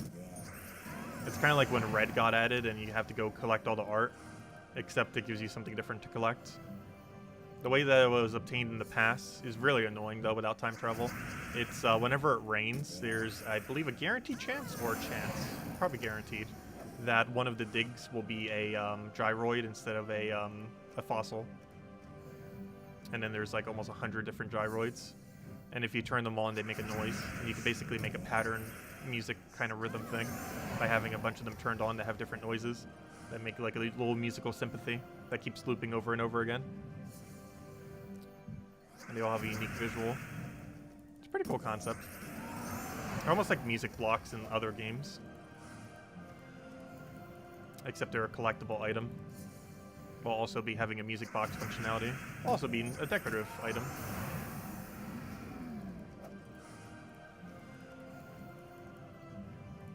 It's kind of amazing that it's not already in the game. It's about as iconic as Pitfalls and jumps in Animal Crossing.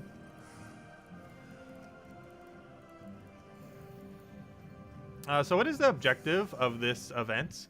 There is no clear objective other than farm as much as you possibly can. There's no like end goal to this event, unlike some other events where it's really obvious what your end goal is. Like if it's a faction event, you ideally want to get all the rewards, or if you really want to go heavy on it, do pure faction 500 as well. For a bounty event, you want to get all rewards or go for leaderboard and stuff like that. This event doesn't have a clear objective. It's basically whatever you want it to be. Basically, you just farm a bunch and you get a bunch of loot for doing so at a rate that is substantially higher at any point that you would ever be able to in the game when it's not active. So, yeah, it's basically just farm like crazy. Is basically what this game mode is. There is no end goal to it other than get more resources than you currently have. The end goal is you technically save money. If you're someone who buys resources within the game to any capacity, it would save you a lot of money just power grinding this Vault weekend. Because it's actually possible to get like over $20 worth of resources if you were to spend the actual money on resources.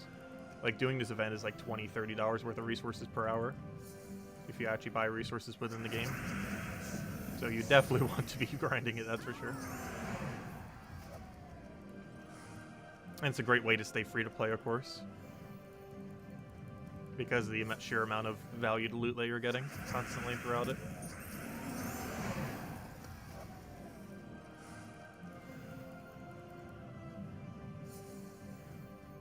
I know, I need to organize my Animal Crossing island at some point. It is the biggest mess I have ever seen. And it's not getting much better.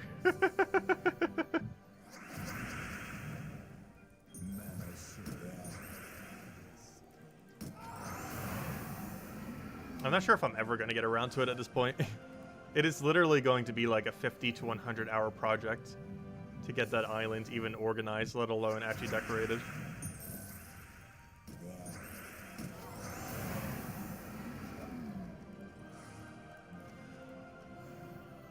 Like, I could do it for 3 hours every day for a month and it probably still wouldn't be done.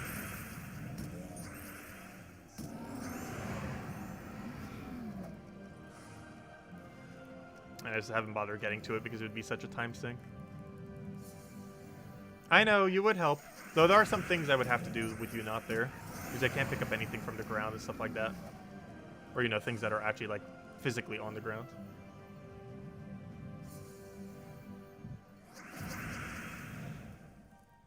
I also don't believe I can use co-op over there. And that's the quickest way to store in other houses. Is to go into co-op and then have the co-op character do it.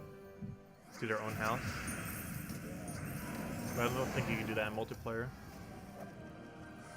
Because you can't support both multiplayer and local co-op simultaneously. Though that would be pretty cool. I don't believe the game has support for it. It has to be one or the other.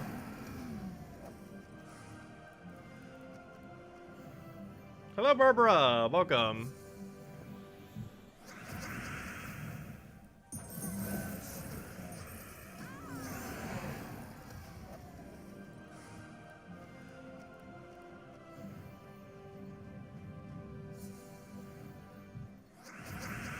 So you have a quick question. You don't get a gnome in a battle. Is there any problem with just retreating and starting over? That does not reset the gnome. They made sure people wouldn't be able to do that. You have to actually complete the battle. Also, with a quick kill team like this, it's actually quicker to kill than it is to retreat. But you have to actually kill the battle, otherwise it doesn't reset it. You can't just like retreat spam, because it will keep giving you the same data over and over again. That used to be able to be usable to manipulate what gnome you get, but they patched that out. Now it just makes it so it just doesn't progress towards a gnome. And if you retreat from a gnome, like right now, you will not get a gnome in the following one. So there's no beneficial aspect to retreating. Whereas there somewhat was in the past, but it's not possible in the current state of the game. The only way to reset your gnome chance is to win the battle.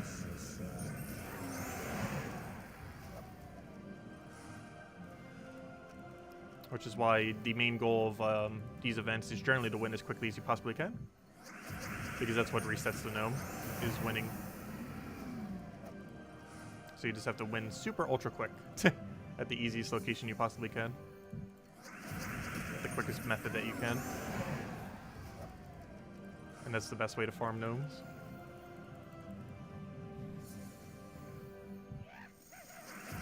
Also, we just got a lot of gnomes all of a sudden. We definitely found a gnome clump, gosh. Oh, 1,000 glory, nice. That's what you want to see.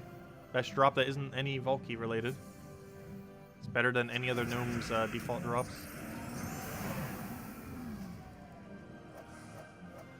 Yep, no problem, Tim. And if anyone else has any other questions, anything you want me to talk about, let me know.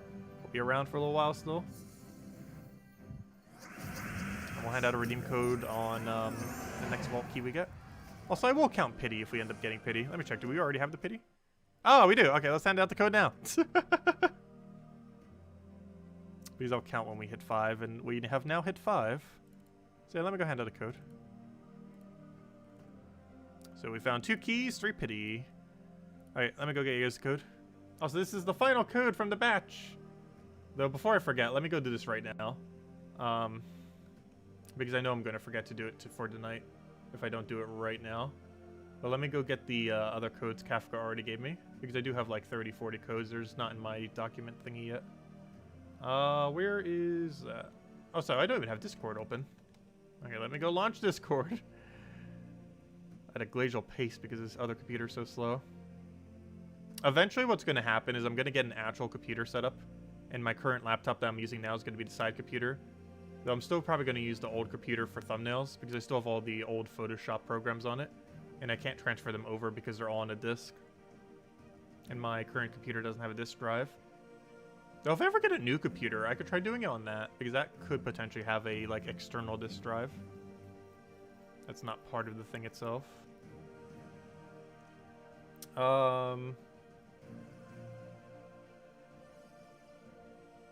Where is...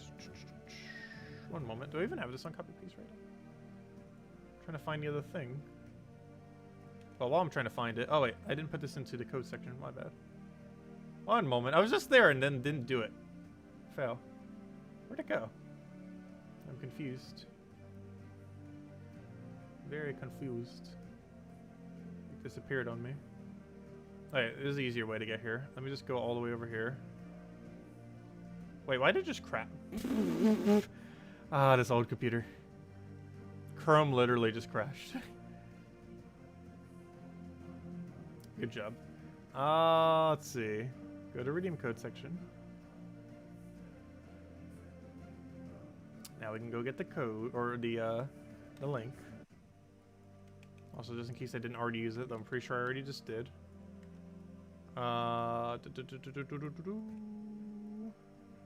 Yep, you've already redeemed this code. Here you guys go. Here's the code. Also, what happened to my YouTube chat now? Now I need to click refresh. And technical difficulties. All over the place. Come on, Chrome, work with me here. There we go. There's the redeem code. Use on gemswar.com for the game code section. Your invite code can be found in your settings menu. Whatever your game says right over here is what you put in for your invite code. Redeem code's right over there in chat. It's copy paste random numbers and letters started with QH. Hey, and it gives the same reward as always. 2 charge maps, 1 gem key, 200 souls, and 2,500 gold. And one nice thing about this is what I was talking about earlier. So, vault keys are actually the ones that you get from Pity, are kept in a different location than the ones from redeem codes. Legendary tasks are unfortunately kept here. However, one nice thing about these being kept underneath messages is if I click claim all, it will claim all my rewards, but it will not claim all my messages, which is very convenient because we can hold these until Sunday, and then know how many pities we have by just looking at this number. It's like, oh, 3, we have 3 pity keys. Because nothing else normally shows there during a weekend, normally. Anyways, let me go put the rest of my codes over there. First I need to find where on earth Kafka is. New user profiles. What's this?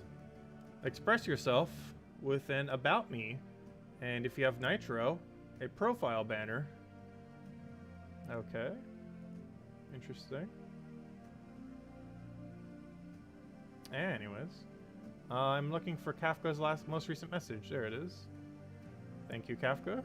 Oh, when did she send these to me? 6/14. I was already on vacation when she sent them. I told you it would happen. While I was on vacation, she would send it at some point. And that is exactly what happened. I knew it would. But that is quite literally exactly what happened. Oh yeah, let me get this off my copy paste in case I accidentally copy it into chat. That would be a gigantic fail to accidentally copy all 40 of them into chat. Actually, it's so long, I might not even be able to fit it. Let's see, I'm gonna paste it into chat. Yeah, I can't even accidentally do it. It is such a long message that it exceeds YouTube's limit by double for how many characters you could put into a message.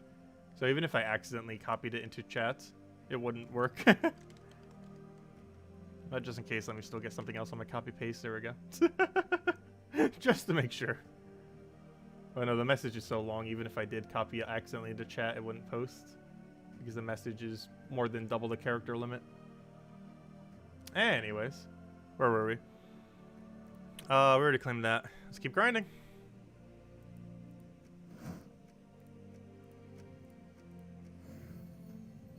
And no problem for the code, everyone. Enjoy.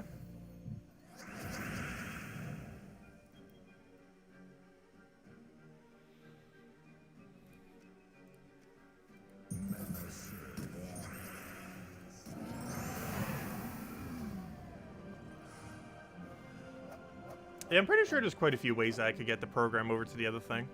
Both legal and otherwise. I have never actually pirated anything. Though Adobe definitely makes it very tempting too.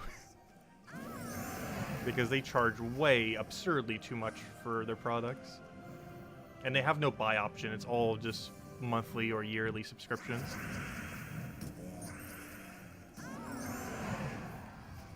But the one I currently have is a legally bought one. It was like $1,000 for most of the programs. But they're all in CS5, not their most recent fully updated ones. But generally for an average person, CS5 features is pretty much everything you would need. While it doesn't have some of the flashier, newer features or anything like that, it's it has enough to do what you would normally need to do for most things. Unless you were at like a really professional level, or for basic use, it would cover pretty much all your grounds.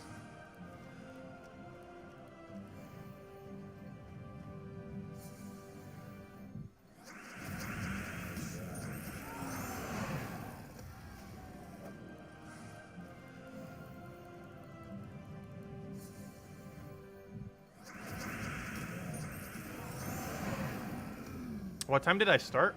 What, the stream? We started about an hour and a half ago. Around noon. Though a little bit later because it's low wake up.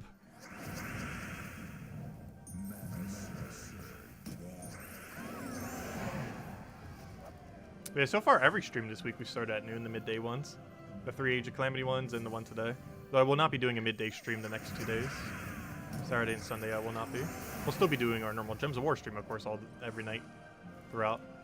But won't be doing the midday streams those 2 days.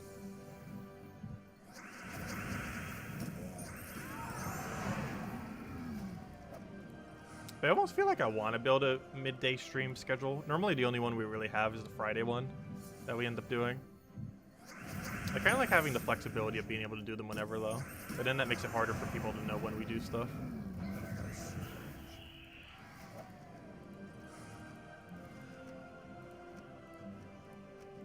I almost want to dedicate a day to just playing a different game every single day. Or not every day, but you know, a specific day where on that day we play a new game every single time. One that we have never played on this on the channel before. And make that like the new game day or something like that.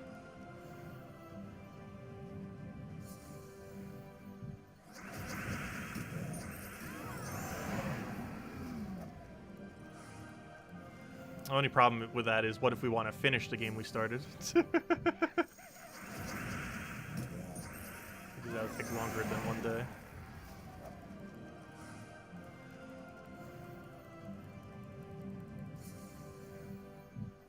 For most games anyways. There are theoretically some games that could be finished in a stream.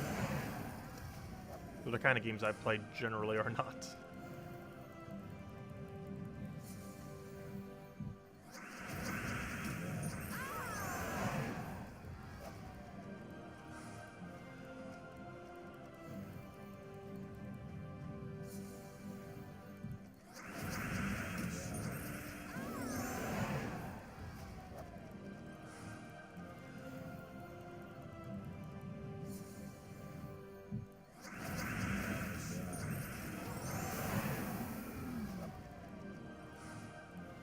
Also, we already gained like half a level this stream. Still got a little ways to go though.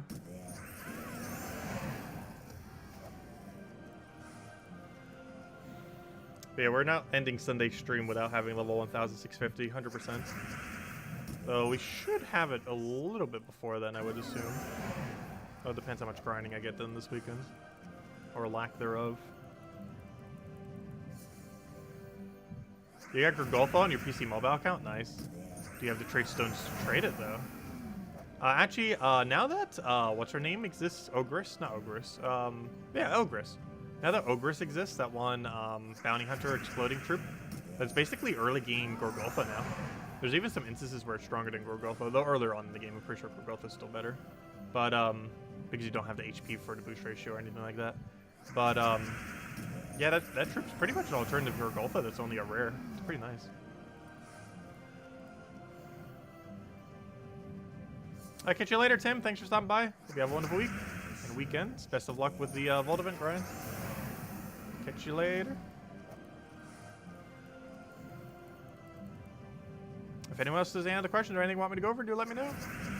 I'll make sure to do so, of course. Vault event weekends are the best time to ask. Since we're mostly just grinding, so we can easily answer anything. Even more so than normal.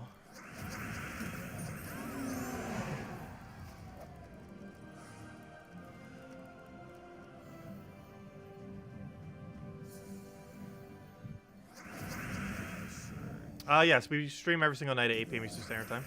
So same time, yes. That's in 6 hours from now.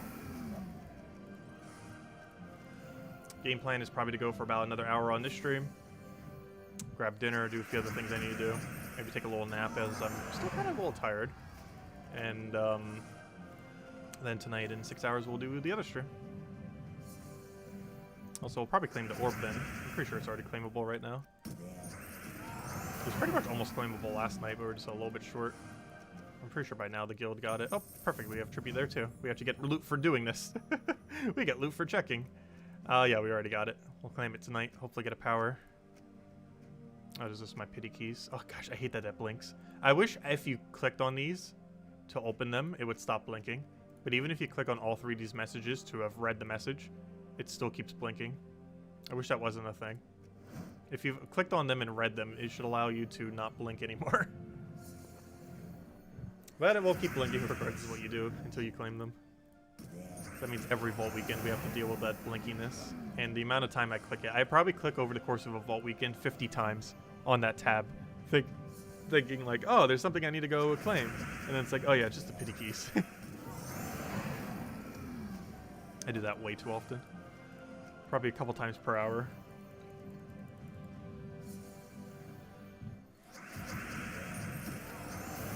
Yeah, I'm probably just making up a salad and having a little something else. Actually, my mom ended up bringing from her work because she still does the she works at like a convention center place thing still. She had a lot of weird things going on with her job, but it seems to have stabilized a bit now, so that's good. But because during the pandemic, her job was like all over the place. She was fired for a little bit and a few other things. It was a whole mess. Among other things. But it's stabilized now, luckily, though still less work than normal. But she still brings back stuff from when they do like weddings and other things like that. And there's some amazing food that gets brought back sometimes, like restaurant quality stuff. And last night they were just doing drinks, so they just had like a bunch of poppers and other things like that. And they had like these bacon wrapped scallops and these like cheese things with like a little bit of spiciness in them that were like handmade. They were really, really good. And there's still some in the fridge, so I'll probably have that with a salad. Also, the scallops are really fresh, too. Oh, getting fresh fish is kind of pretty easy around here, since we're pretty much right on the water. And by pretty much right on the water, I mean we literally are. Or not literally, but you know. It's like a half a mile walk. Actually, I think it's a mile walk. It doesn't take that long, though. Only one major road. Technically two major roads, but one of them's not that bad.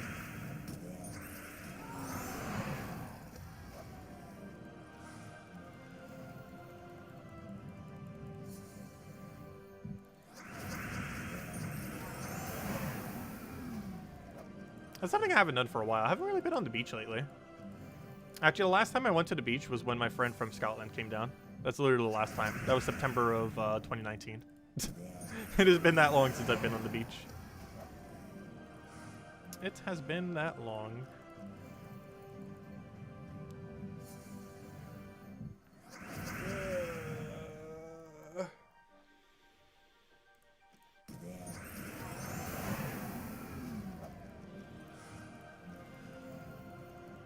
I haven't been going to the beach much lately, or even swimming for that matter. Though most of that reason was, of course, initially because of the pandemic.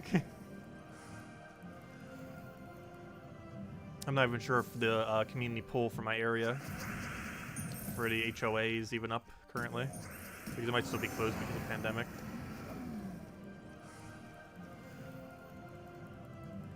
The beach is definitely open, though. Oh, so we throw that down. Actually, I'm not sure if the beach ever even closed. With how lax the laws are here.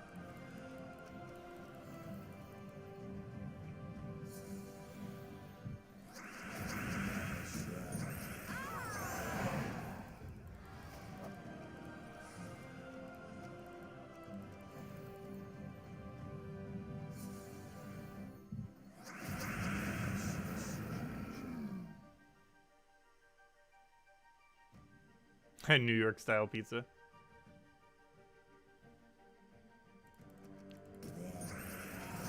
I haven't had New York style pizza for a while, though every single time I go to New Jersey to see family, I get it. Or, you know, New Jersey pizza.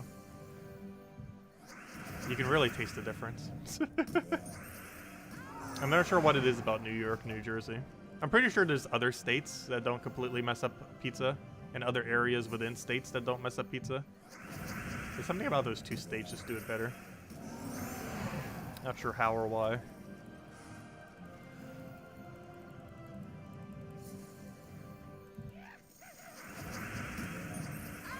Because I don't even eat pizza now. After not having it for a year and having a little bit again, it reminded me of how bad pizza is around here.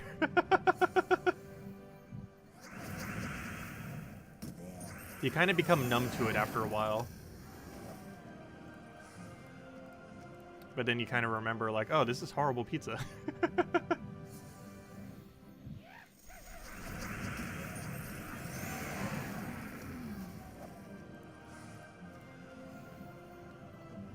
Just not Chicago.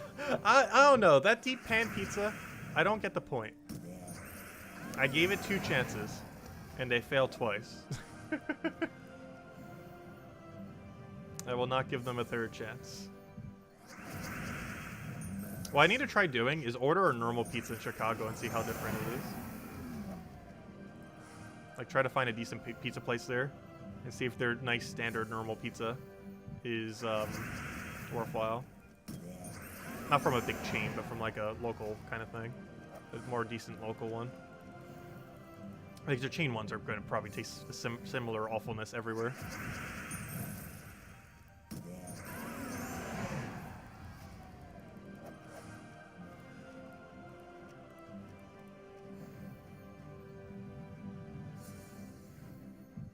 This stream always makes you hungry. I'm not sure how we always start to talk about food.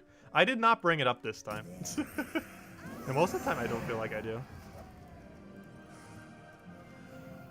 But yeah, it seems to gravitate there sometimes. Some way, somehow.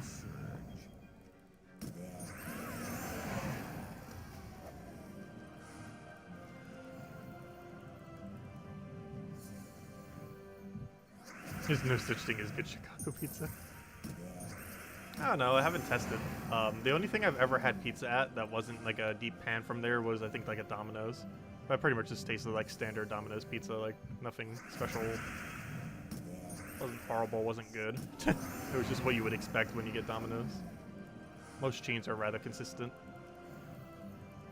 That doesn't make them good.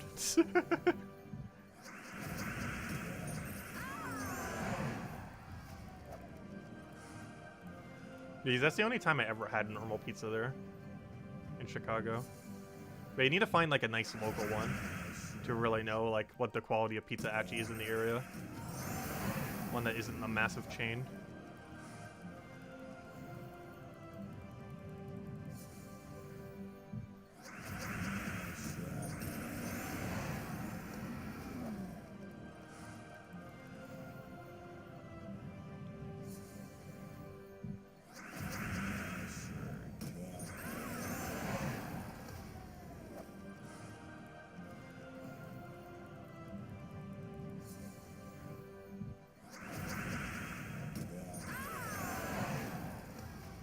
Rogues love with sandwiches, the long continuing talk of food. That was a pretty funny conversation, how that all started. I don't know, I'm still not a big sandwich person.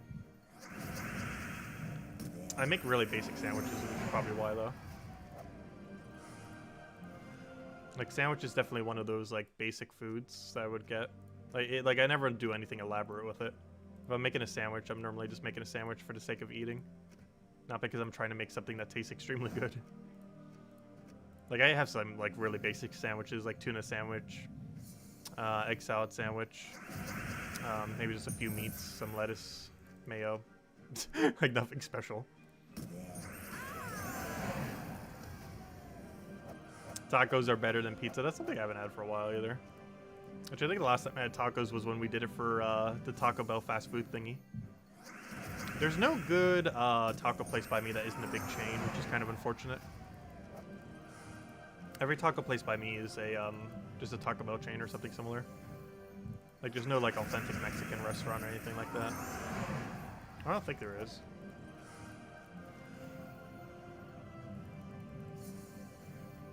There was one that started in New Jersey that was family owned that I went to a couple times. It's pretty good.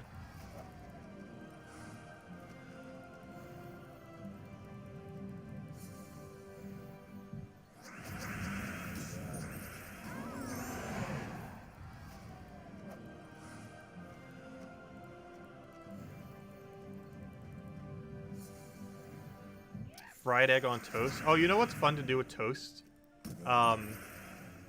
Put it into a pan, or cut a hole in the middle of it, put it into a pan, crack the egg into the hole in the bread that you made, and there you go. It tastes amazing.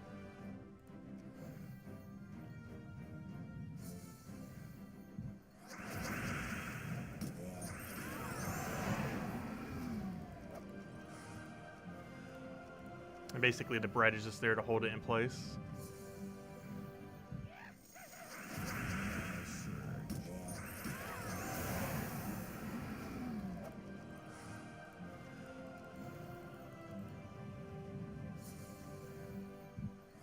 You've been grinding since 8:30, and you've got 32 gnomes so far? Nice.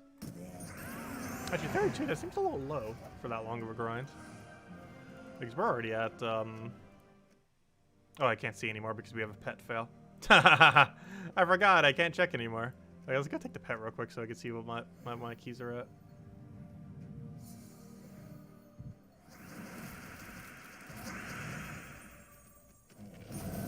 Yeah, I heard it called egg in a nest. I've been eating it a lot since, I think 4 years old? Because one thing that happened, I think at like kindergarten or preschool or something, like they had a bunch of like, I think it was like one dish per letter. And one of them, I think it's per egg, or E, was like egg in a nest. And basically it was just bread and then an egg cracked in the middle. And ever since then, I just love using it. It's so good. It's so easy to do too. It's just a nice, great, solid food. And there's ingredients you normally have around, just bread and egg. You can make it into sandwiches, you can just have it as is, a little bit of ketchup or something on it, or even just butter it up, or jelly, or whatever. Works pretty good. My son gave you an air fryer last Christmas, and it's amazing how much better food tastes air fried. Do I have an air fryer? I know my mom gets a lot of random appliances that she basically never bothers using. I can't recall if we have an air fryer. I've never personally used one. How does the air fryer even work? Frying with the air. How does that even work physics-wise? I think we might have one somewhere. She gets like a billion appliances she almost never uses. That I also basically never use because it's like stored away and hard to get to.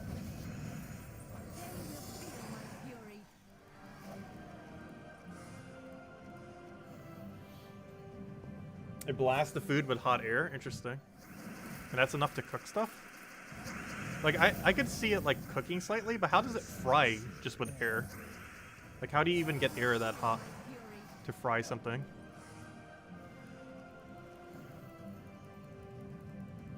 Like, I could see heating something being done, but frying something seems kind of weird off of just air.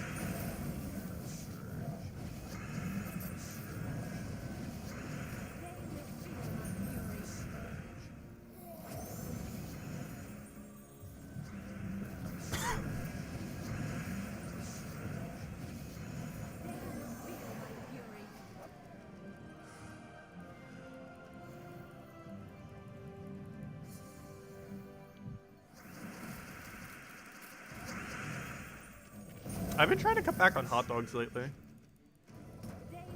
While I was away, I didn't have any. Even just in general, I've been basically haven't had one for actually almost as long as I've been away from fast food. No, I've been having it a little bit more than that. Like, I didn't go a year without any hot dogs. I didn't go that long without it. But yeah, it's one of those foods I have been avoiding a bit. I think the last time I had it was like 2 months ago. Oh, don't transform that. That's my win condition.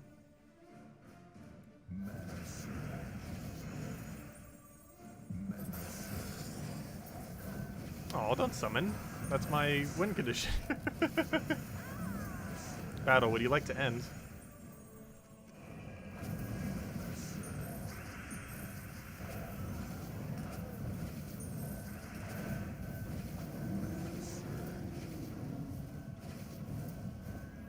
And there's our win condition. It's our actual win condition. There we go. That was a very weird final battle. But we got it out of the way. And now we got to do one battle, and then we can see our timer again. Our pity timer.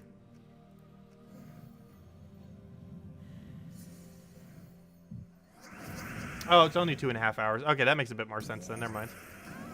I forgot. Time zones. They exist. Let's see. How many have we gotten? We've been farming for 2 hours or so. Also chatting. And we have gotten 11 plus 15 plus math. 10, 5, 15, 30, 46. In 2 hours, I've gotten 46 gnomes. Technically slightly less than 2 hours. So yeah, 30-something would be a bit low then. The amount that we should be getting, let's see, about 115, I believe, is drop rate. So if we're winning 5 times per minute, which we should be doing even while talking, unless we get super distracted, we should be winning about 5 times per minute. That is 5 times 60 is 300. 300 divided by 15 is 20. We should be getting about 20 gnomes per hour, give or take. Likely slightly higher, because we're actually winning slightly quicker than 5 per minute. This team can actually do 6 per minute. But if we're more distracted, it goes slower, obviously. But, yeah. Would I just say 20 per hour? So yeah, anything less than 20 per hour, if you're using the double Dust Devil team, would be very bad luck. No, unless you're using Rowain. If you're using Rowain, that's perfectly fine rate. But for Dust Devil team, that would actually be slow.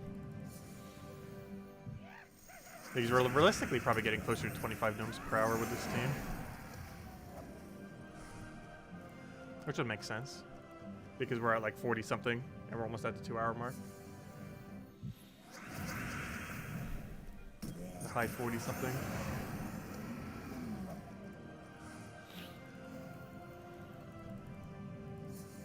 So we're pretty much exactly at drop rate.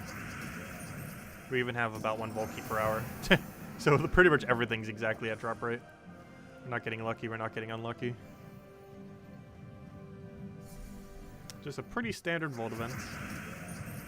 But even standard Vault events give amazing loot. Even bad Vault events give amazing loot. Because if nothing else, at least you're still getting glory from glory gnomes. Like, even if you get 0 Volkeys from actual drops, you're still getting other stuff that's useful. Not as useful as a Volkey, but still useful.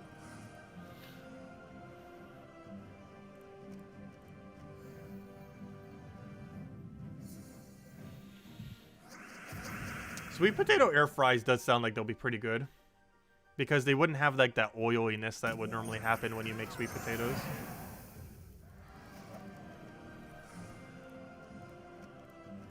But yeah, that seems like one of the things I would probably use an air fryer for. I don't make sweet potato fries that often though. Or cooking in general, I do very minimally. I do feel like I need to get better at cooking though. I'm just normally too lazy to bother. If I'm hungry, I just want something a bit quicker normally. Something like a salad or something similar is normally just better for me. Nice, basic, simple. And you can also adjust it based on how much you actually want to work towards making your salad. If super lazy, lettuce, some dressing, done.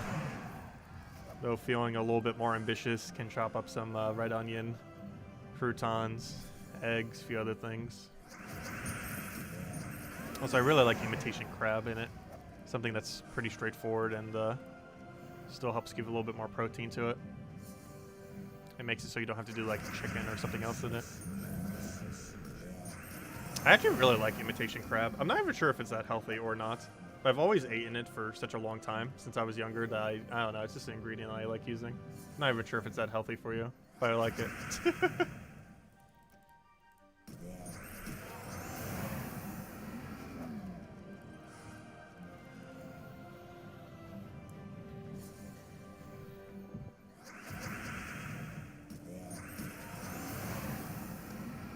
Which is kind of funny because when I was younger, I used to actually catch like real crabs and have that. Yet, I still like imitation crab as well. One nice thing about imitation crab is it never has like that super fishy taste. Which if you end up buying crabs that aren't fresh, you tend to get sometimes. Like where it has like that overly fishy kind of taste to it, which is kind of meh. Fresh crabs don't have that issue though.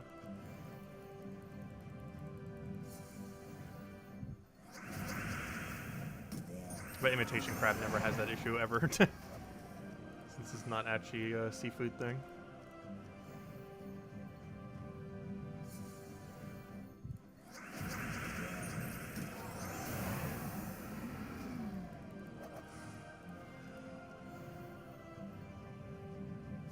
Slapping food to cook it. Yeah, isn't there machines that slap it like ultra quick and then it cooks the food?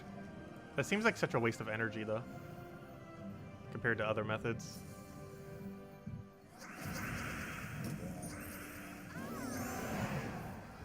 Also, I feel like that would only work well for meat and nothing else.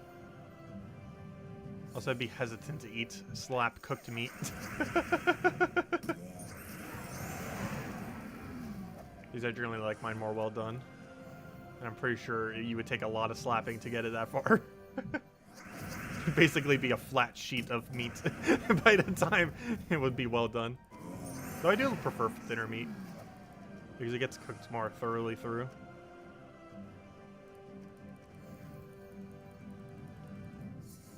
But imagine how much you would have to slap meat to thoroughly get it cooked to well done. It'd basically be a thin sheet of paper of meat for how much you would have to slap it to get it that well done.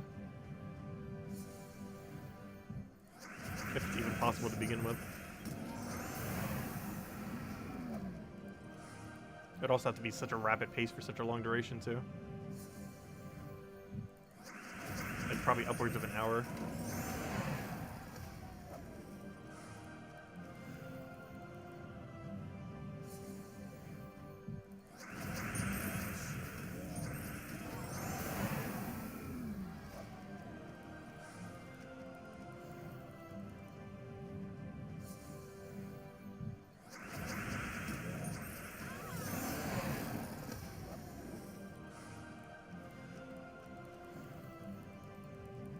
Yeah, that's something I haven't had for a while, steak.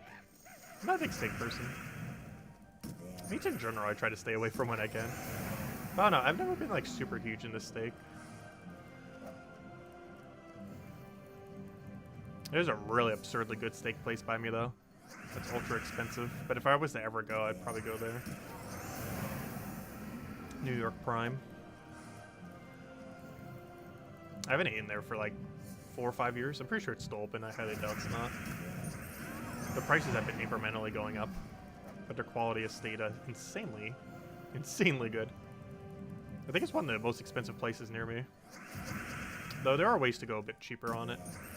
Like just a lobster bisque and a smaller steak with like a thing of potatoes on the side. I'm pretty sure is like 70 bucks there in total. Like it gets pretty pricey pretty quick. That's the highest quality I'm aware of in my area. If you're gonna do something like that, you might as well do it right. I generally don't bother with it. Not big on steak normally. No, the lobster bisque though, that's a different story. That I would probably go there for. If you went there just for that, it's not too bad. I think the lobster bisque, last I checked, was 10 plus tax, plus tip. So it's not like horribly expensive. Not even sure if you're even allowed to just get a soup there, though. You have to make reservations and everything for that place. I've never tried doing that. I've never went there on my own tab anyways. Not sure if I ever would. Plus it's pretty far away anyways from my current location. I think it's like 15 minutes, 20 minutes. Which for me is far. Given that I generally like places I could walk to. And walking to there would take way too long. But yeah, I ate there quite a bit when I was still working for that one energy company. Because they would go there quite often. Well, not often, but often relative to the price of how much it costs. But I went there several times. That's the only reason why I've ever even gotten to eat there.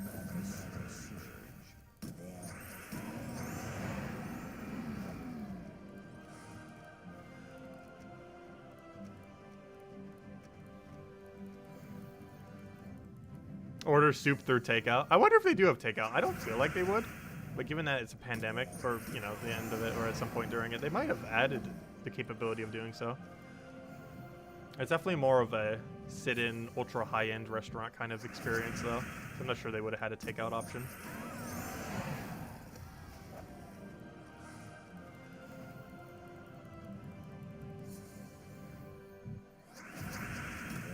If I want a mid-range, high-end place, I'm just going to go to Melting Pot, which I still haven't done since the pandemic. I probably should at some point.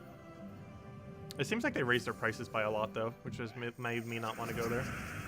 Because before, I could go there for about 20, 25 bucks or so and still have a really solid meal. Now it's going to cost like 40 or 50, last I checked their prices. Which is just too pricey just for dinner. I mean, generally, my cap for dinner is like 20 bucks. Anything beyond that's starting to get normally outside of anything I would ever do. And even that, I would normally only do like maybe once or a couple times a month.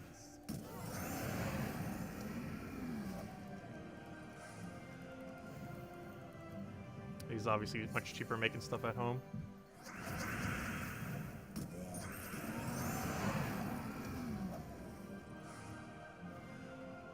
Yeah, that's one nice thing about living on the water. I have always lived on the water all my life. So I'm definitely more of a seafood person than a meat person, just because I have always lived in areas where seafood related products are a lot more accessible.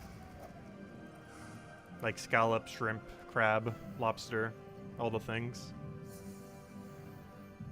I don't really like dealing with lobster, they're kind of annoying.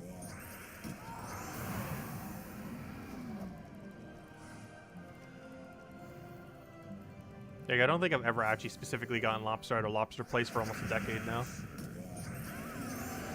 I just don't like dealing with them. They're so hard. They're not like necessarily hard, but compared to the average food item, there's just so much work to have to mess with while you're eating compared to this standard everything else. Like, if I'm eating, I want to relax. Lobsters are not relaxing. They taste good, but they're not relaxing. Hey, Volky! Oh, do we have another pity yet? If it'll overload. Come on, game. Nope.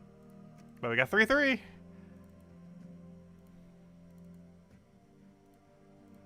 If it'll ever click. There we go.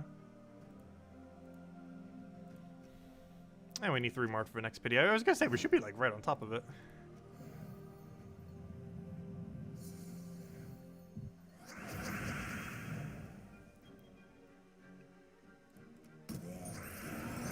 Oh, yeah, I'm always way too frugal to overspend whenever I go out.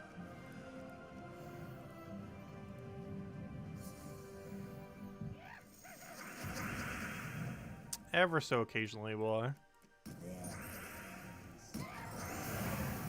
And normally if I ever do go out, it's just me or I go with a friend. Like, it's normally not like a big group, so the tab's normally not that big.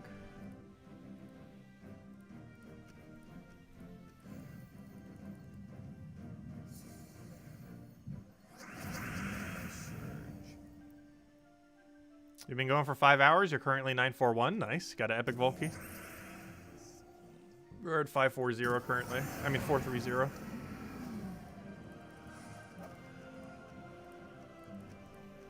Well, that's still 7 Volkies.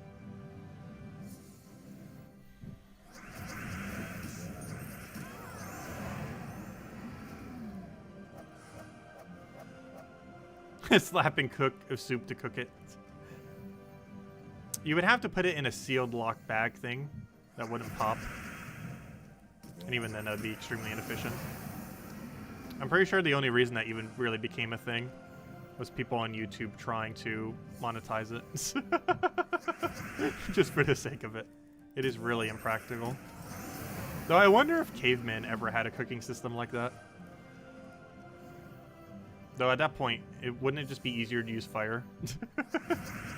But was there ever a time where there wasn't really an idea of what fire could do? Where slapping food was the efficient method for tenderizing and just cooking it? Or not necessarily cooking it, but them realizing like, oh, this tastes better if we just slap it a billion times very quickly.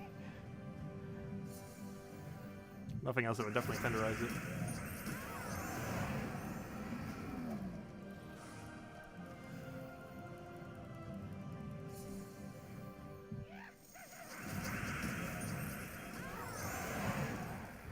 Should you go for Zugov or wait for the new boss troop? There's a really high chance Zugov will be stronger than whatever the new boss troop is. There's a chance that Zugov will be stronger than any boss troop that will ever exist. It's actually setting a pretty high bar for it.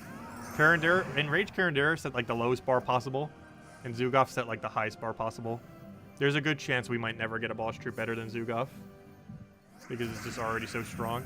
It wasn't always that strong, but ever since they got rid of his cap on how many times he could cast, because basically he has an ability that originally was made to only be cast once per battle, but then they updated it so it could be cast as many times as you want per battle. And ever since then, he's been ultra viable. Because the mechanic was basically assumed that you would only ever cast it once, but then they gave the functionality to cast as many times as you want, as long as you get the mana for it, of course.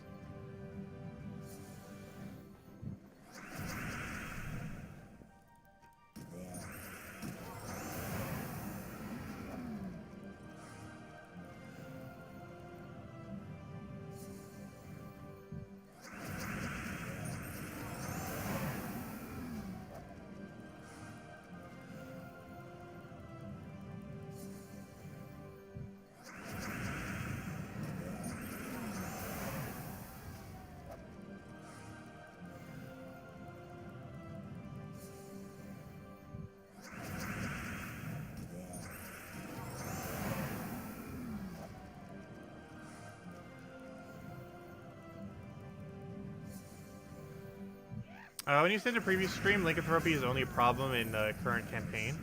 Devs keep adding more troops with lycanthropy trait. Probably all kingdoms. Yes, the ones that have it on troops will still exist. However, the likelihood that any of them will really be that meta is not too high. The only one that might be meta is the mythic and or boss troop, that if they have them. Because we don't know necessarily definitively if they will, but they likely will. But if they have a viable option for it, there might still be an instance where it gets used still. But there's a good chance it will kind of be like bleed mechanic, in the sense that it's not a horrible mechanic, but it's a mechanic that almost a good majority of teams would never touch. And even though there are several things that can do lycanthropy, there's also several things that can do bleed. You almost never see bleed teams, and lycanthropy is going to kind of become that, where we no longer get a power gem coming onto the board naturally, while people also just don't use lycanthropy, hopefully, on their defend teams anywhere, or if they do, very minimally. And then we basically don't have to deal with it anymore, or at least a lot less. There are still things that will have it, though, like random stats effects, Essence of Evil, and stuff like that. But a good majority of it will be gone once power gems are gone. Also, the further away we get away from Season 5 of Gems of War, less people will have all the troops that came in through the season. So, while it might seem like a lot of people initially, because we're getting it through the season pass right now, after the season has been gone for like several months, a year, a lot less people would specifically have those options, or at least the higher rarity ones anyways. These obviously, they'd still be in the drop table after a couple months. I believe that's how they work, right? They have something like that. I think like after a month or a couple, it's like several weeks after the event, like 4 to 6 weeks they come into the drop table.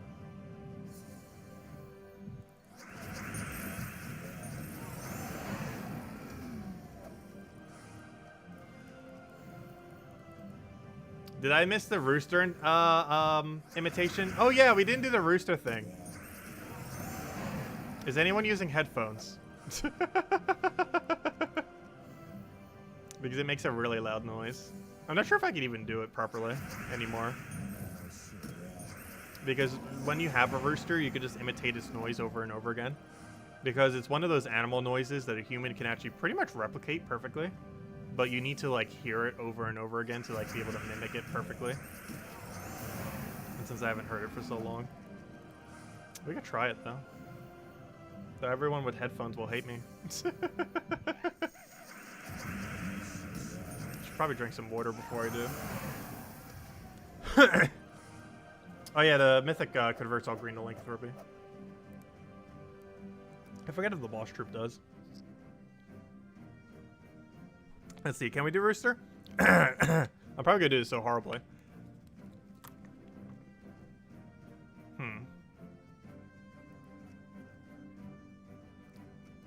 Like trying to think of how it is again. It's gonna sound like I'm making the weirdest noise ever, because I know I'm gonna do it incorrectly. But it goes like and it's like no, I can't even do it. But it's like it goes up down up down. It's not like a cock-a-doodle-doo. It's like a kind of thing. I don't want to do it like super loud, even though some people might be doing headphones and stuff. But it has like that kind of thing to it, but way louder.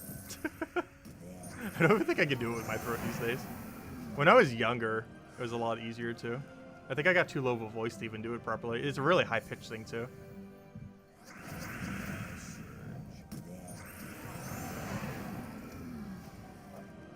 But that's basically the noise. But yeah, I didn't even realize, like, as I'm trying to make the noise, my voice is actually so much lower pitched, I'm not sure I can even do it. Like, no noise is even going to come out. Because it's way higher pitched than what I can currently do. But when I was younger, I was able to do it pretty easily, obviously. I'm pretty sure females could, too.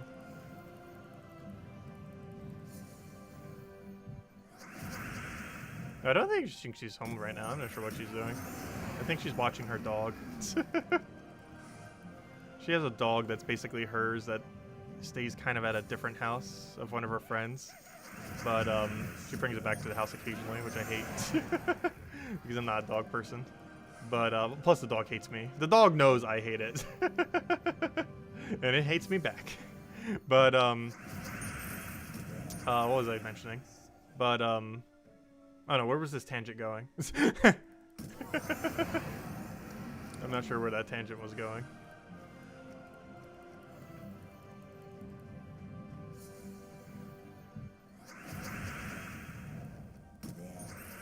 It's not a dying sound. It needs to be a lot higher pitched to sound correct.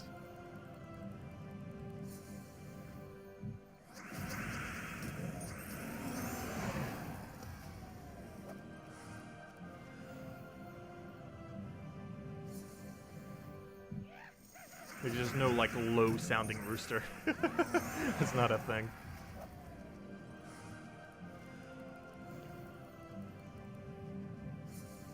They have a much screechier, high-pitched noise.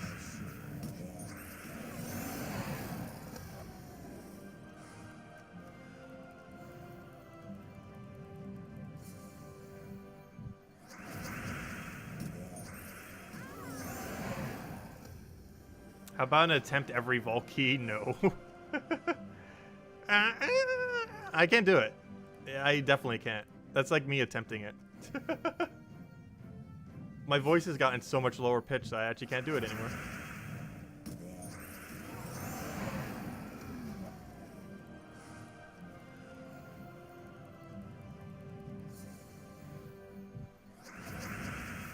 It's at least like 4 octaves higher than whatever I could possibly do, probably. Or at least a few.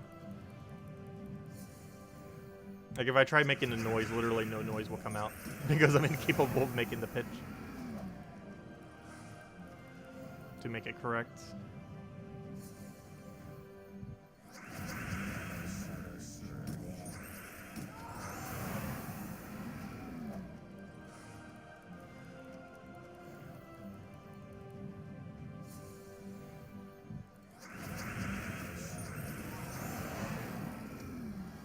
But I do eventually want to get chickens again. Not a rooster, though. Roosters are annoying. But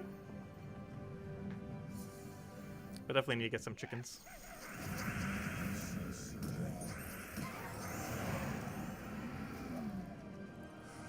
I wonder if this area actually allows for chickens. Let me go Google it real quick. I actually technically have enough room. I'm not sure I would really want to in this house, though.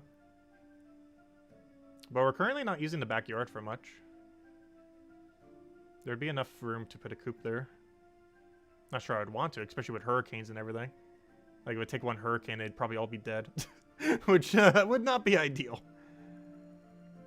Which would not be a particularly good location to have them. Let's see. Let me check. I'm curious now. I want to check. Does Myrtle Beach allow rooster? I mean, not roosters, but chickens. I feel like the answer is no. Or if you do, you need to have like a certain amount of acreage, which I don't have. Let me check. I want to know now. It'll bother me not knowing. Can you have chickens in Myrtle Beach? Chickens are permitted to be raised only in agricultural areas. So no, you need a certain amount of acreage and everything. Yeah, I think it might have been like that in New Jersey. Luckily, we had like exactly 1 acre. So if they had policy where it's like, oh, you have to have at least 1 acre, we had it. I don't have enough land here. But yeah, it seems like it might be possible, but you probably need like a X amount of acreage for them to allow it. And this plate lot is definitely way too small.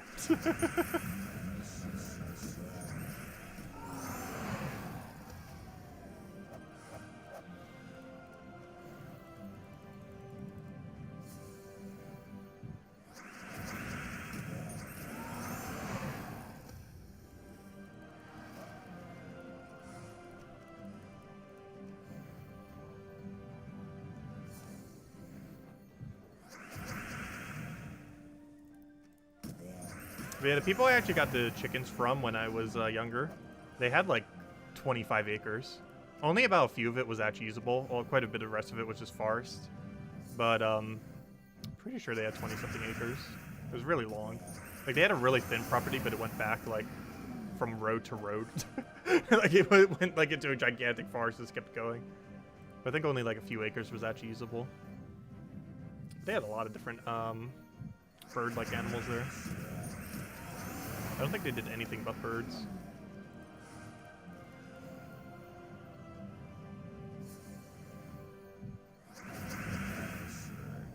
You don't eat the pet chicken.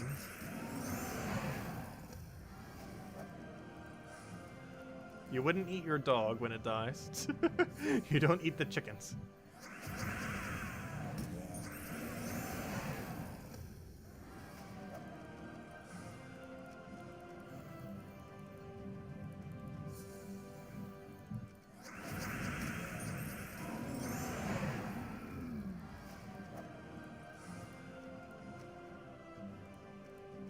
Actually, what did I call the 3 chickens? I know I had them just numbered. It was a name and then a number for the 3 of them. I didn't actually have 3 different names. Though I do know that the rooster was named Jade. Because it had like, you know, like the roosters have like that multicolor thing like underneath their neck area thing. And he was like ultra green there compared to a normal rooster. So it was named Jade.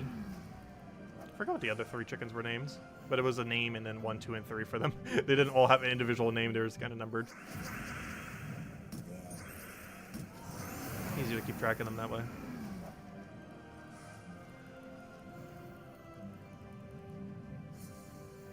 Because a lot of chickens look a lot more alike compared to roosters.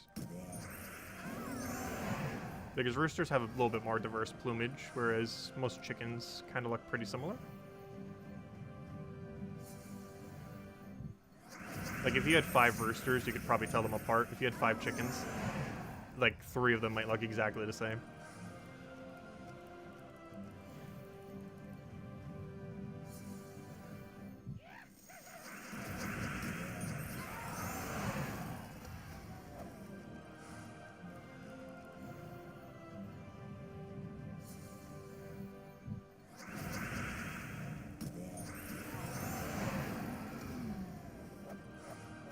Chicken 1, Chicken 2, and Chicken 3. No, that wasn't their name. I can't remember what their name was now. I know the rooster was Jade.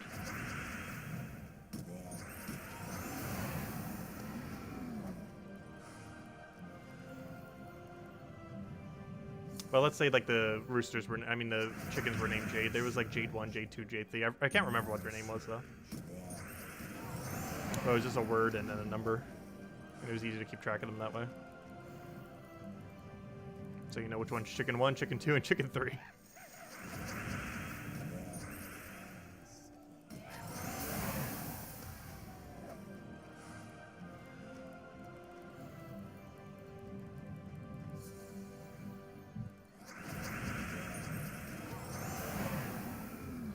You're looking for classic speed during pet rescue? Rowan's probably the best way you could do it. Oh, during pet rescue. Phoenicia with any red hero class can do it. That's still the quickest team while still having it. The only issue with that is if you don't win in 4 turns, it slows down a lot compared to using Sun Spear. But any hero class that you currently have Red Storm unlocked for, but have not fully maxed, can run just a standard Phoenicia team and just run the Red Storm on that hero class. Well, Sun Spear is best for it because of Perpetual Red. Any of them that have the 4-turn red also work.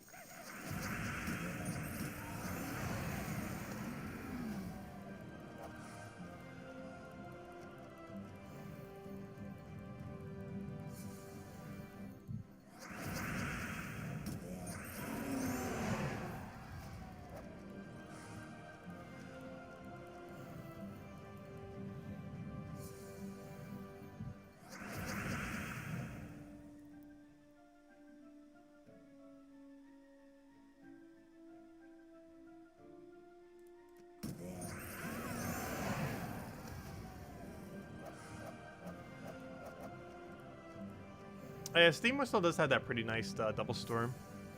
That feeds really nicely into Phoenicia. Phoenicia is not the only thing that can be ran for pet battles, but it is the quickest way to do it.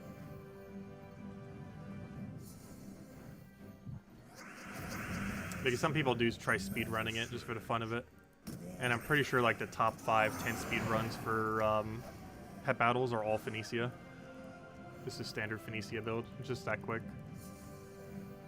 It's just the lucky variance when it gets like ridiculously perfect luck off of Leprechaun.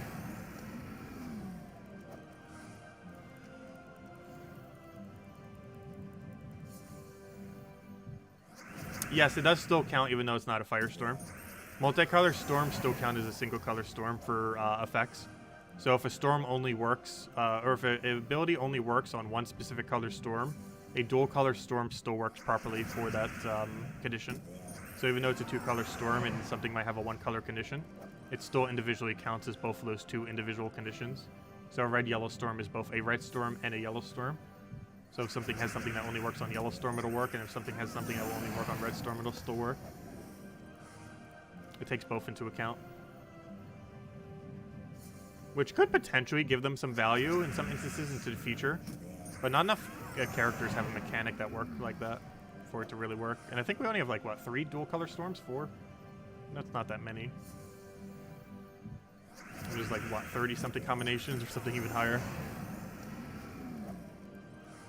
Which is something we might not ever get. Every single combination for them. Especially at the rate we're getting them. I think we get like 2 per year. And once we have all the factions in the game, who knows how they're going to add them. Because the way they've currently been adding them is theming an entire faction around a dual color. Some better than others. Actually, wasn't the most recent one a dual color too? Was it red-purple? I didn't really get to mess around with it much because I was away. But it had that red-purple aspect to it. What's the fastest team without Ironhawk? Rowan. It's hero using anything, using any hero class as long as it doesn't block Rowan, followed by Rowan, Leprechaun, and Mirage Queen. It wins about 4 per minute, which is slower than teams like this, but it doesn't require any mythics. And the only legend it requires is a faction legend, so it's easy to obtain. So it basically only requires epic and below. Since generally faction legends are basically considered epics relative to how easy they are to get. It's actually technically easier to get a faction legend than it is to get a normal epic. And the main reason for that is there's basically always a very targeted drop table for every faction legend in the game, whereas that's not the case for epics. Like some epics can be, like for example, getting Rowan max this week because of the event queue drop table is substantially easier right now because of the event queue drop table. But normally you wouldn't be able to do something like that. Unlike factions where it's constantly always having that targeted thing every week, every day, every second. So you can easily get it whenever. There's no like time restriction to it, like event keys and other things that constantly keep changing what they get used for. Oh, so hello, GJ Ram. Welcome, welcome.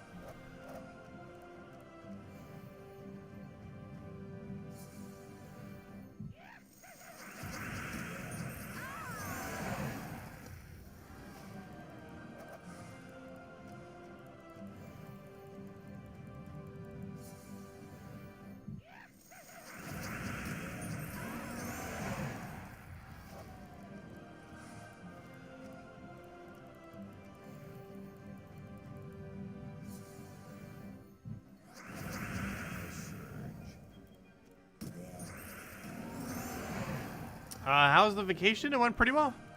We watched the entirety of E3. Nothing really too interesting in E3. One small thing got announced for Fall Guys, a couple games here and there. Probably the thing I was most hyped about was probably a new Mario game's coming out. It's basically a bunch of old Mario games. However, that's not a bad thing for once because that was when the Mario Party was actually good. So them just copying back when Mario Party was good is perfectly fine. So, and it's also going to support online play, where you can actually queue into lobbies and stuff. So, it's the first Mario Party that's going to have like a fully fleshed out proper system for it, and it's going to be all the old maps. So it could be pretty cool. That and WarioWare, the one for Wii was really good. Doesn't look like this one's going to be as solid, but I'd still get it. I'm definitely a lot more interested in the Mario Party. I think it comes out in September, but that's only a couple months away.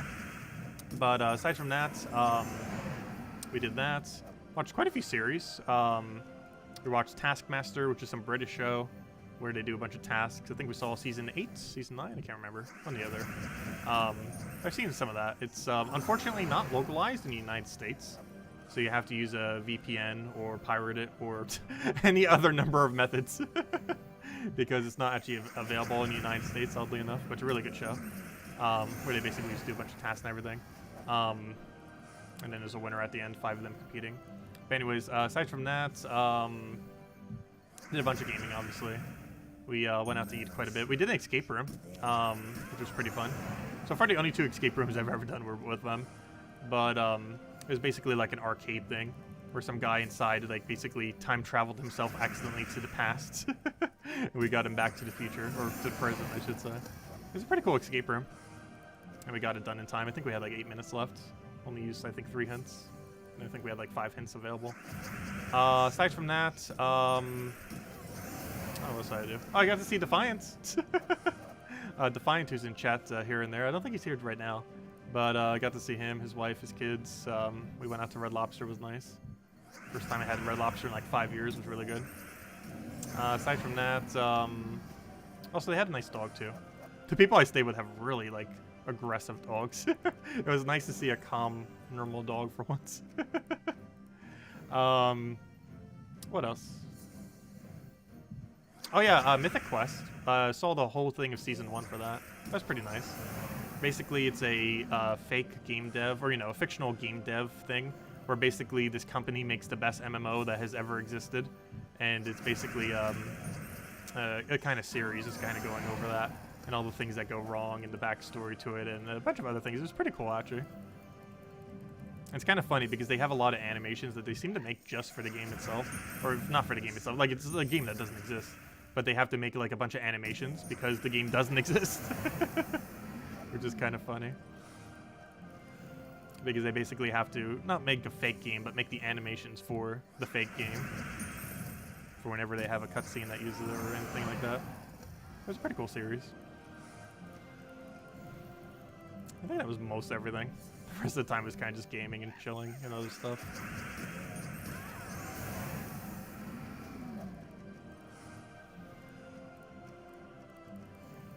That was a good vacation.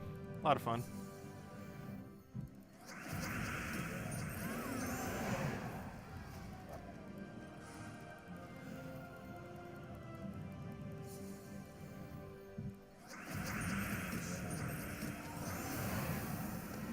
But yeah, Defiant got to be the first person from the channel who got to see us in real life.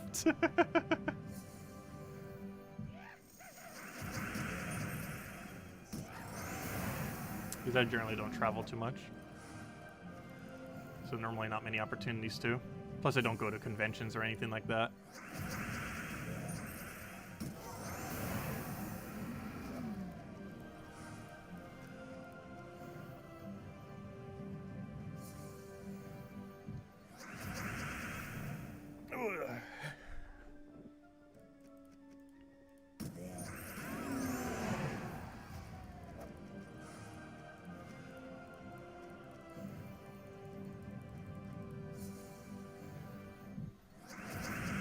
So where are the gnomes at? Oh, I haven't been paying attention too much the last several minutes.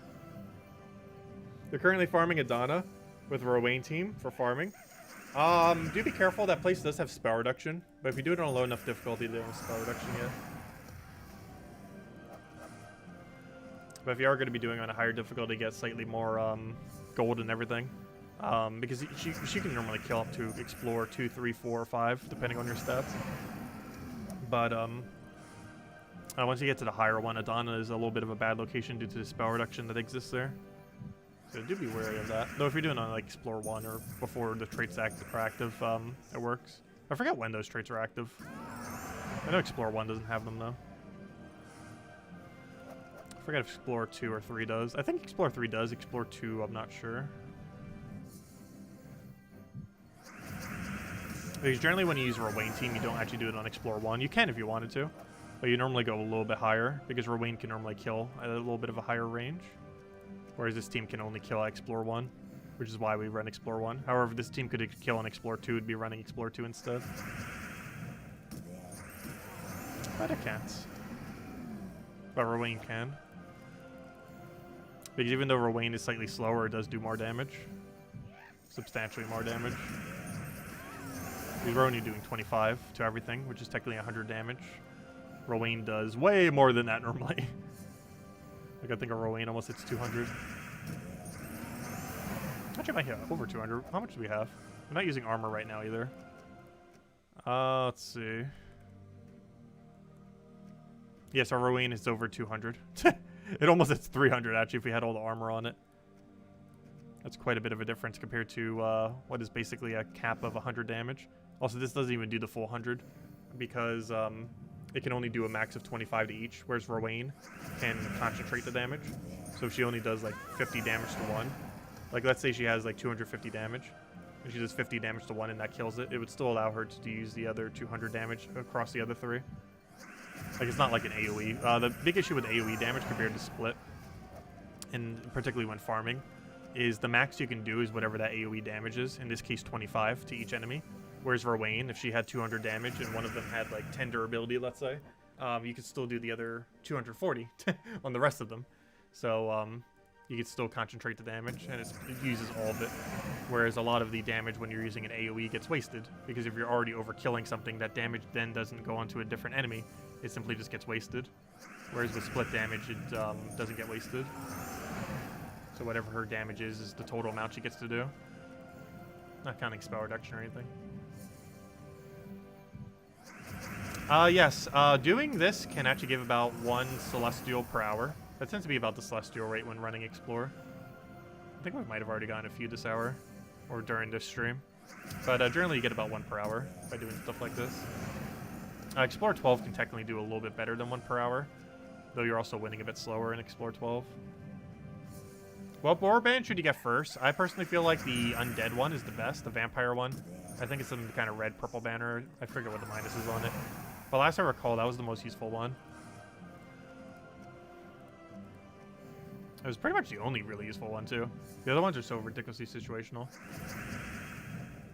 But yeah, the Vampire one is the one I would highly advise going for first. Beyond that point, it's pretty much just whatever, because most of the rest of them aren't really used. The vampire one definitely goes first. I don't feel like I use vampire that often though, but it's definitely the most useful of the 5 as far as what it allows you to do compared to the others.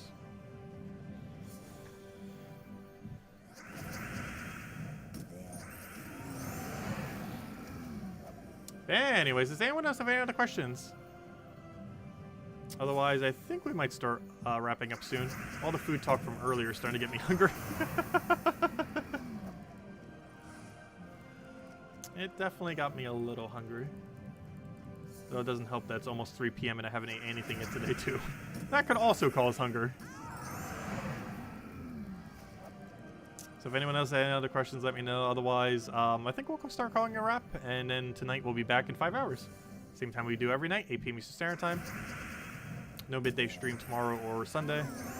But we'll still have our normal nightly stream as we do every night. At 8 p.m. Eastern Standard Time. Which is in 5 hours from now. As well as every night in that time. Should you buy booster packs from warbands? Not sure what you mean by that. Oh, no. Never do that. You should never, ever buy the booster from warbands. Even if you're a newer player, I would possibly even still pass on it. But no, they're exceedingly bad value, especially if they're going to be adding more warbands, which they said they are. How many more, we don't really know. But, yes, do not spend war coins on the booster thingy. It is extremely bad value. Even if it only costs 5 war coins, I'm not sure it would be worth it, and it currently costs 15.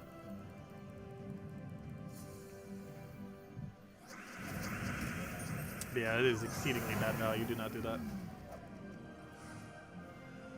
Because if they add like 2 more warbands right now, I'm not even sure if I have enough thingies for it. Where can I check how many I have? I have 125. So if they had 2 warbands right now, I could get enough. But if they had like 3 or more, like another 5, I don't have enough to even get them all. Because you'd need 250. So we have half that amount currently. And all for free. I haven't actually bought any warbands yet with money. They're all free ones. We got pretty lucky off of offers here and there. No, none today. I feel like about once per month or so we get them.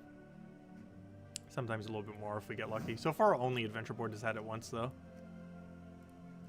I think it was a legendary one with like 30-something on it or something. I can't remember. Oh, why am I going here? Also, not Cinemirage. Let's go back to Blackhawk. There's one mythic that can get one-shotted by this, so I guess we'll do Blackhawk instead for now on. It is theoretically slightly more efficient than the other one, Cinemirage. That's not really that big a difference. It's more so just a change of scenery. I kind of want to go for one more gnome before we call it a wrap for now. Also, we almost gained a level. We'll get it tonight. As long as we reach 1650 by the end of the weekend, which we should be able to pretty easily.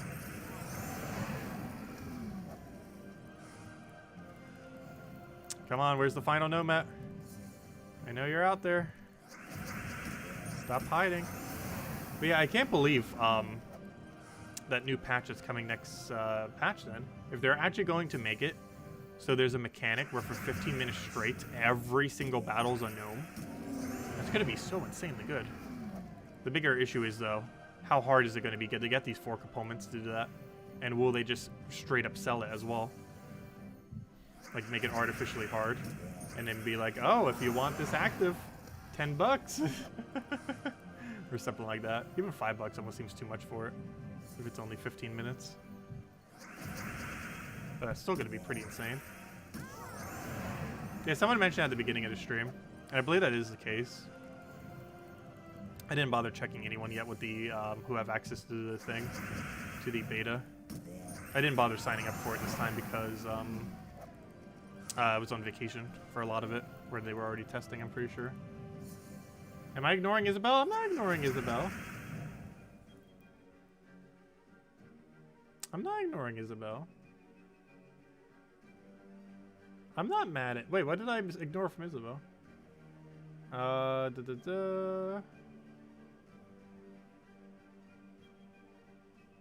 don't know, what did I ignore? Unless it's not posting every single one of your things. Let's see, YouTube currently showing it's doing that. Let me check that instead. Maybe that's the problem. No, it's still showing the same amount of messages. That's weird. Because I just noticed, my chat for whatever reason was set to top chat instead of live chat. However, I'm looking back and I don't see anything else. Let's see what's right there. With the 15-minute gnome thing, it seems like there's 4 components that you obtain by I have no clue how.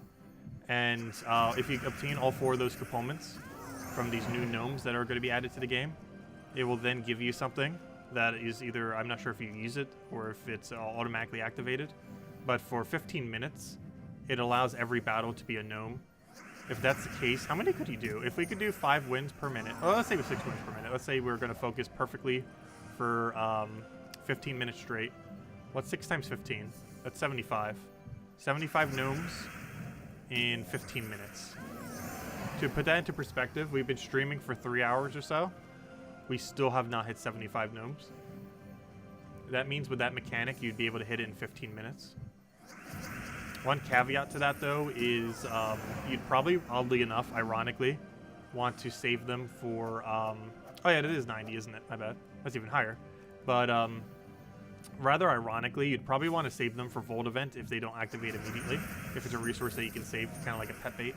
The reason why you would want to save them is because even though it would kind of make sense, like, oh, the gnome rate when it's not a Vault Event would be bad, so let's use it while it's not a Vault Event. The only problem with that is I don't believe it modifies the amount of Vault Keys you get. So because of that, you'd still want to have the higher rate of Vault Keys that are occurring during a gnome event. So even though a gnome event would normally have more gnomes, you would still probably want to use this new resource, assuming it can be saved. It might just be used immediately once you obtain it. But assuming it can be saved, you'd want to save it for Vault Events, because you'd still want to have the higher Vault Key chance, even though you're wasting somewhat of the potential of finding more gnomes, in the sense that you're already finding more gnomes when it's a Vault Event. But it's worth it because of the higher Vault Key chance. I assume it'll be affected by that. I don't think we definitively know yet, but I would assume so, if it can even be saved. It might just be consumed immediately, though.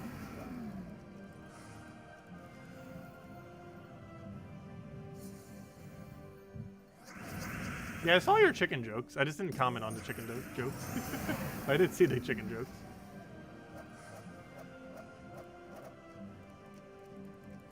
I just didn't particularly comment on them. Because you want to eat my chickens.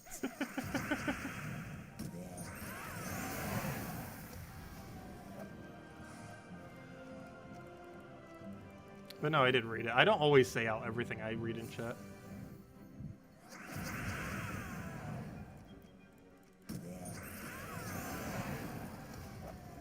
Especially if it's not specifically a question, if it's just a comment on something.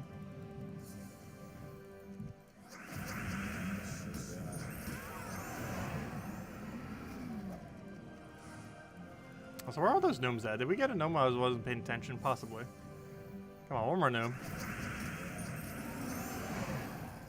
And then we'll call it there.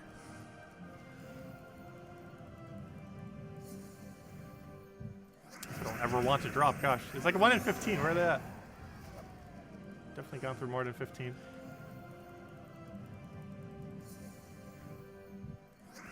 Luckily they go so quick it won't matter too much.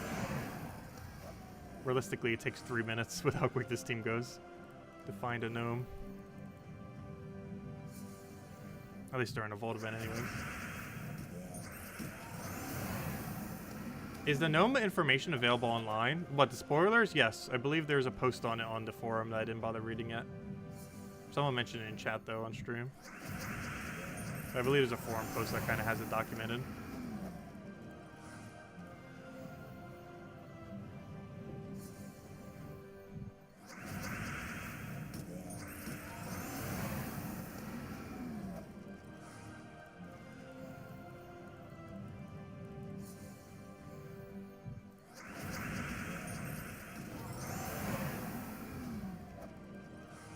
Hey, Celestial, we were just talking about those earlier. Another one for the pile of uselessness. I think we have about 2,000 by now. Actually, we might have 2,000 by the end of this weekend with all the farming we'll be doing. Let me go check.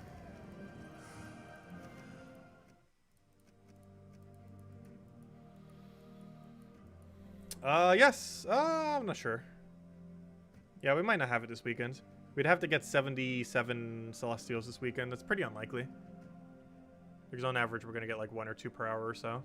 Between the 3 that drop off a normal gnome and the 1 that drops off of just doing Explore. So yeah, we're probably not going to have it this weekend. We're going to get pretty close, if nothing else. 77 short. Not like anything will happen once we hit 2,000. We'll just have a bigger pile of uselessness than what we had before. That will be the only difference. Is our dead currency pile will be slightly bigger than the previous dead currency pile.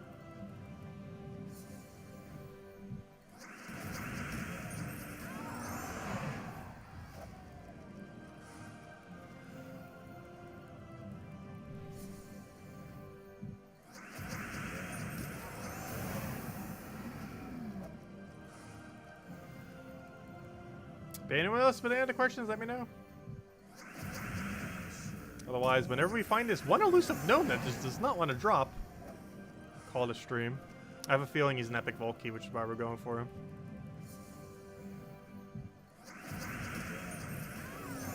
You can sense the epic Volkey. Its presence is near.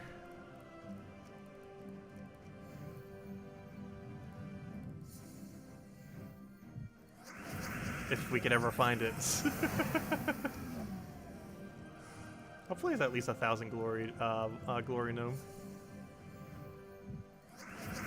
Though at this point, I'll take any gnome, please. Just does not want to give it to us. I think we're like 30 battles dry. Sure feels like it.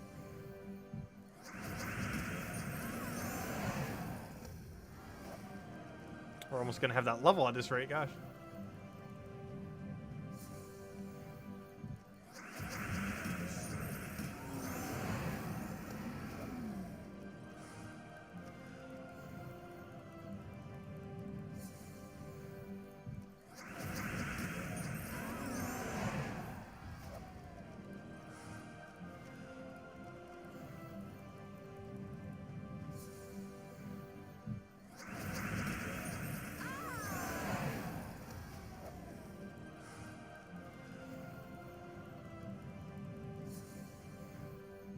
It really does not want to do it, does it?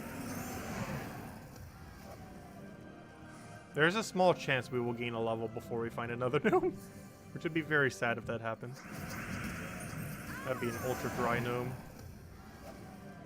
Maybe he's just getting our epic Volkey ready.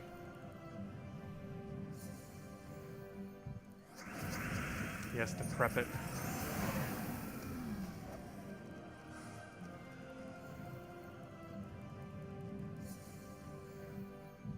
Nope.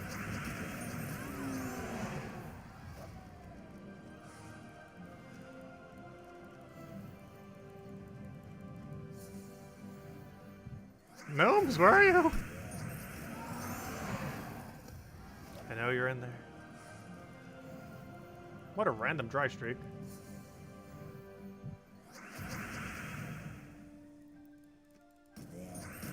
Yeah, I know. I always mention it just for people that might. I know people who are normally around, especially people in our guild, who just ask the questions anyways. So they have less questions to ask on stream. I don't have to do a lot of Puzzle Quest 2. Or, you know, Puzzle Quest 3. 2 as in 200. Did I just say 200? I mean T-O-O. You know what I mean. That's funny. I just tried spelling 2 as 200. I think I did. I'm not even sure. I need food. We're gonna get this gnome and then call it a wrap for now, and I'll be back in 5 hours. So I said that like 10 minutes ago, and this gnome does just not want to drop at all. Are we sure there's a vault weekend? Did it just stop for like 10 minutes?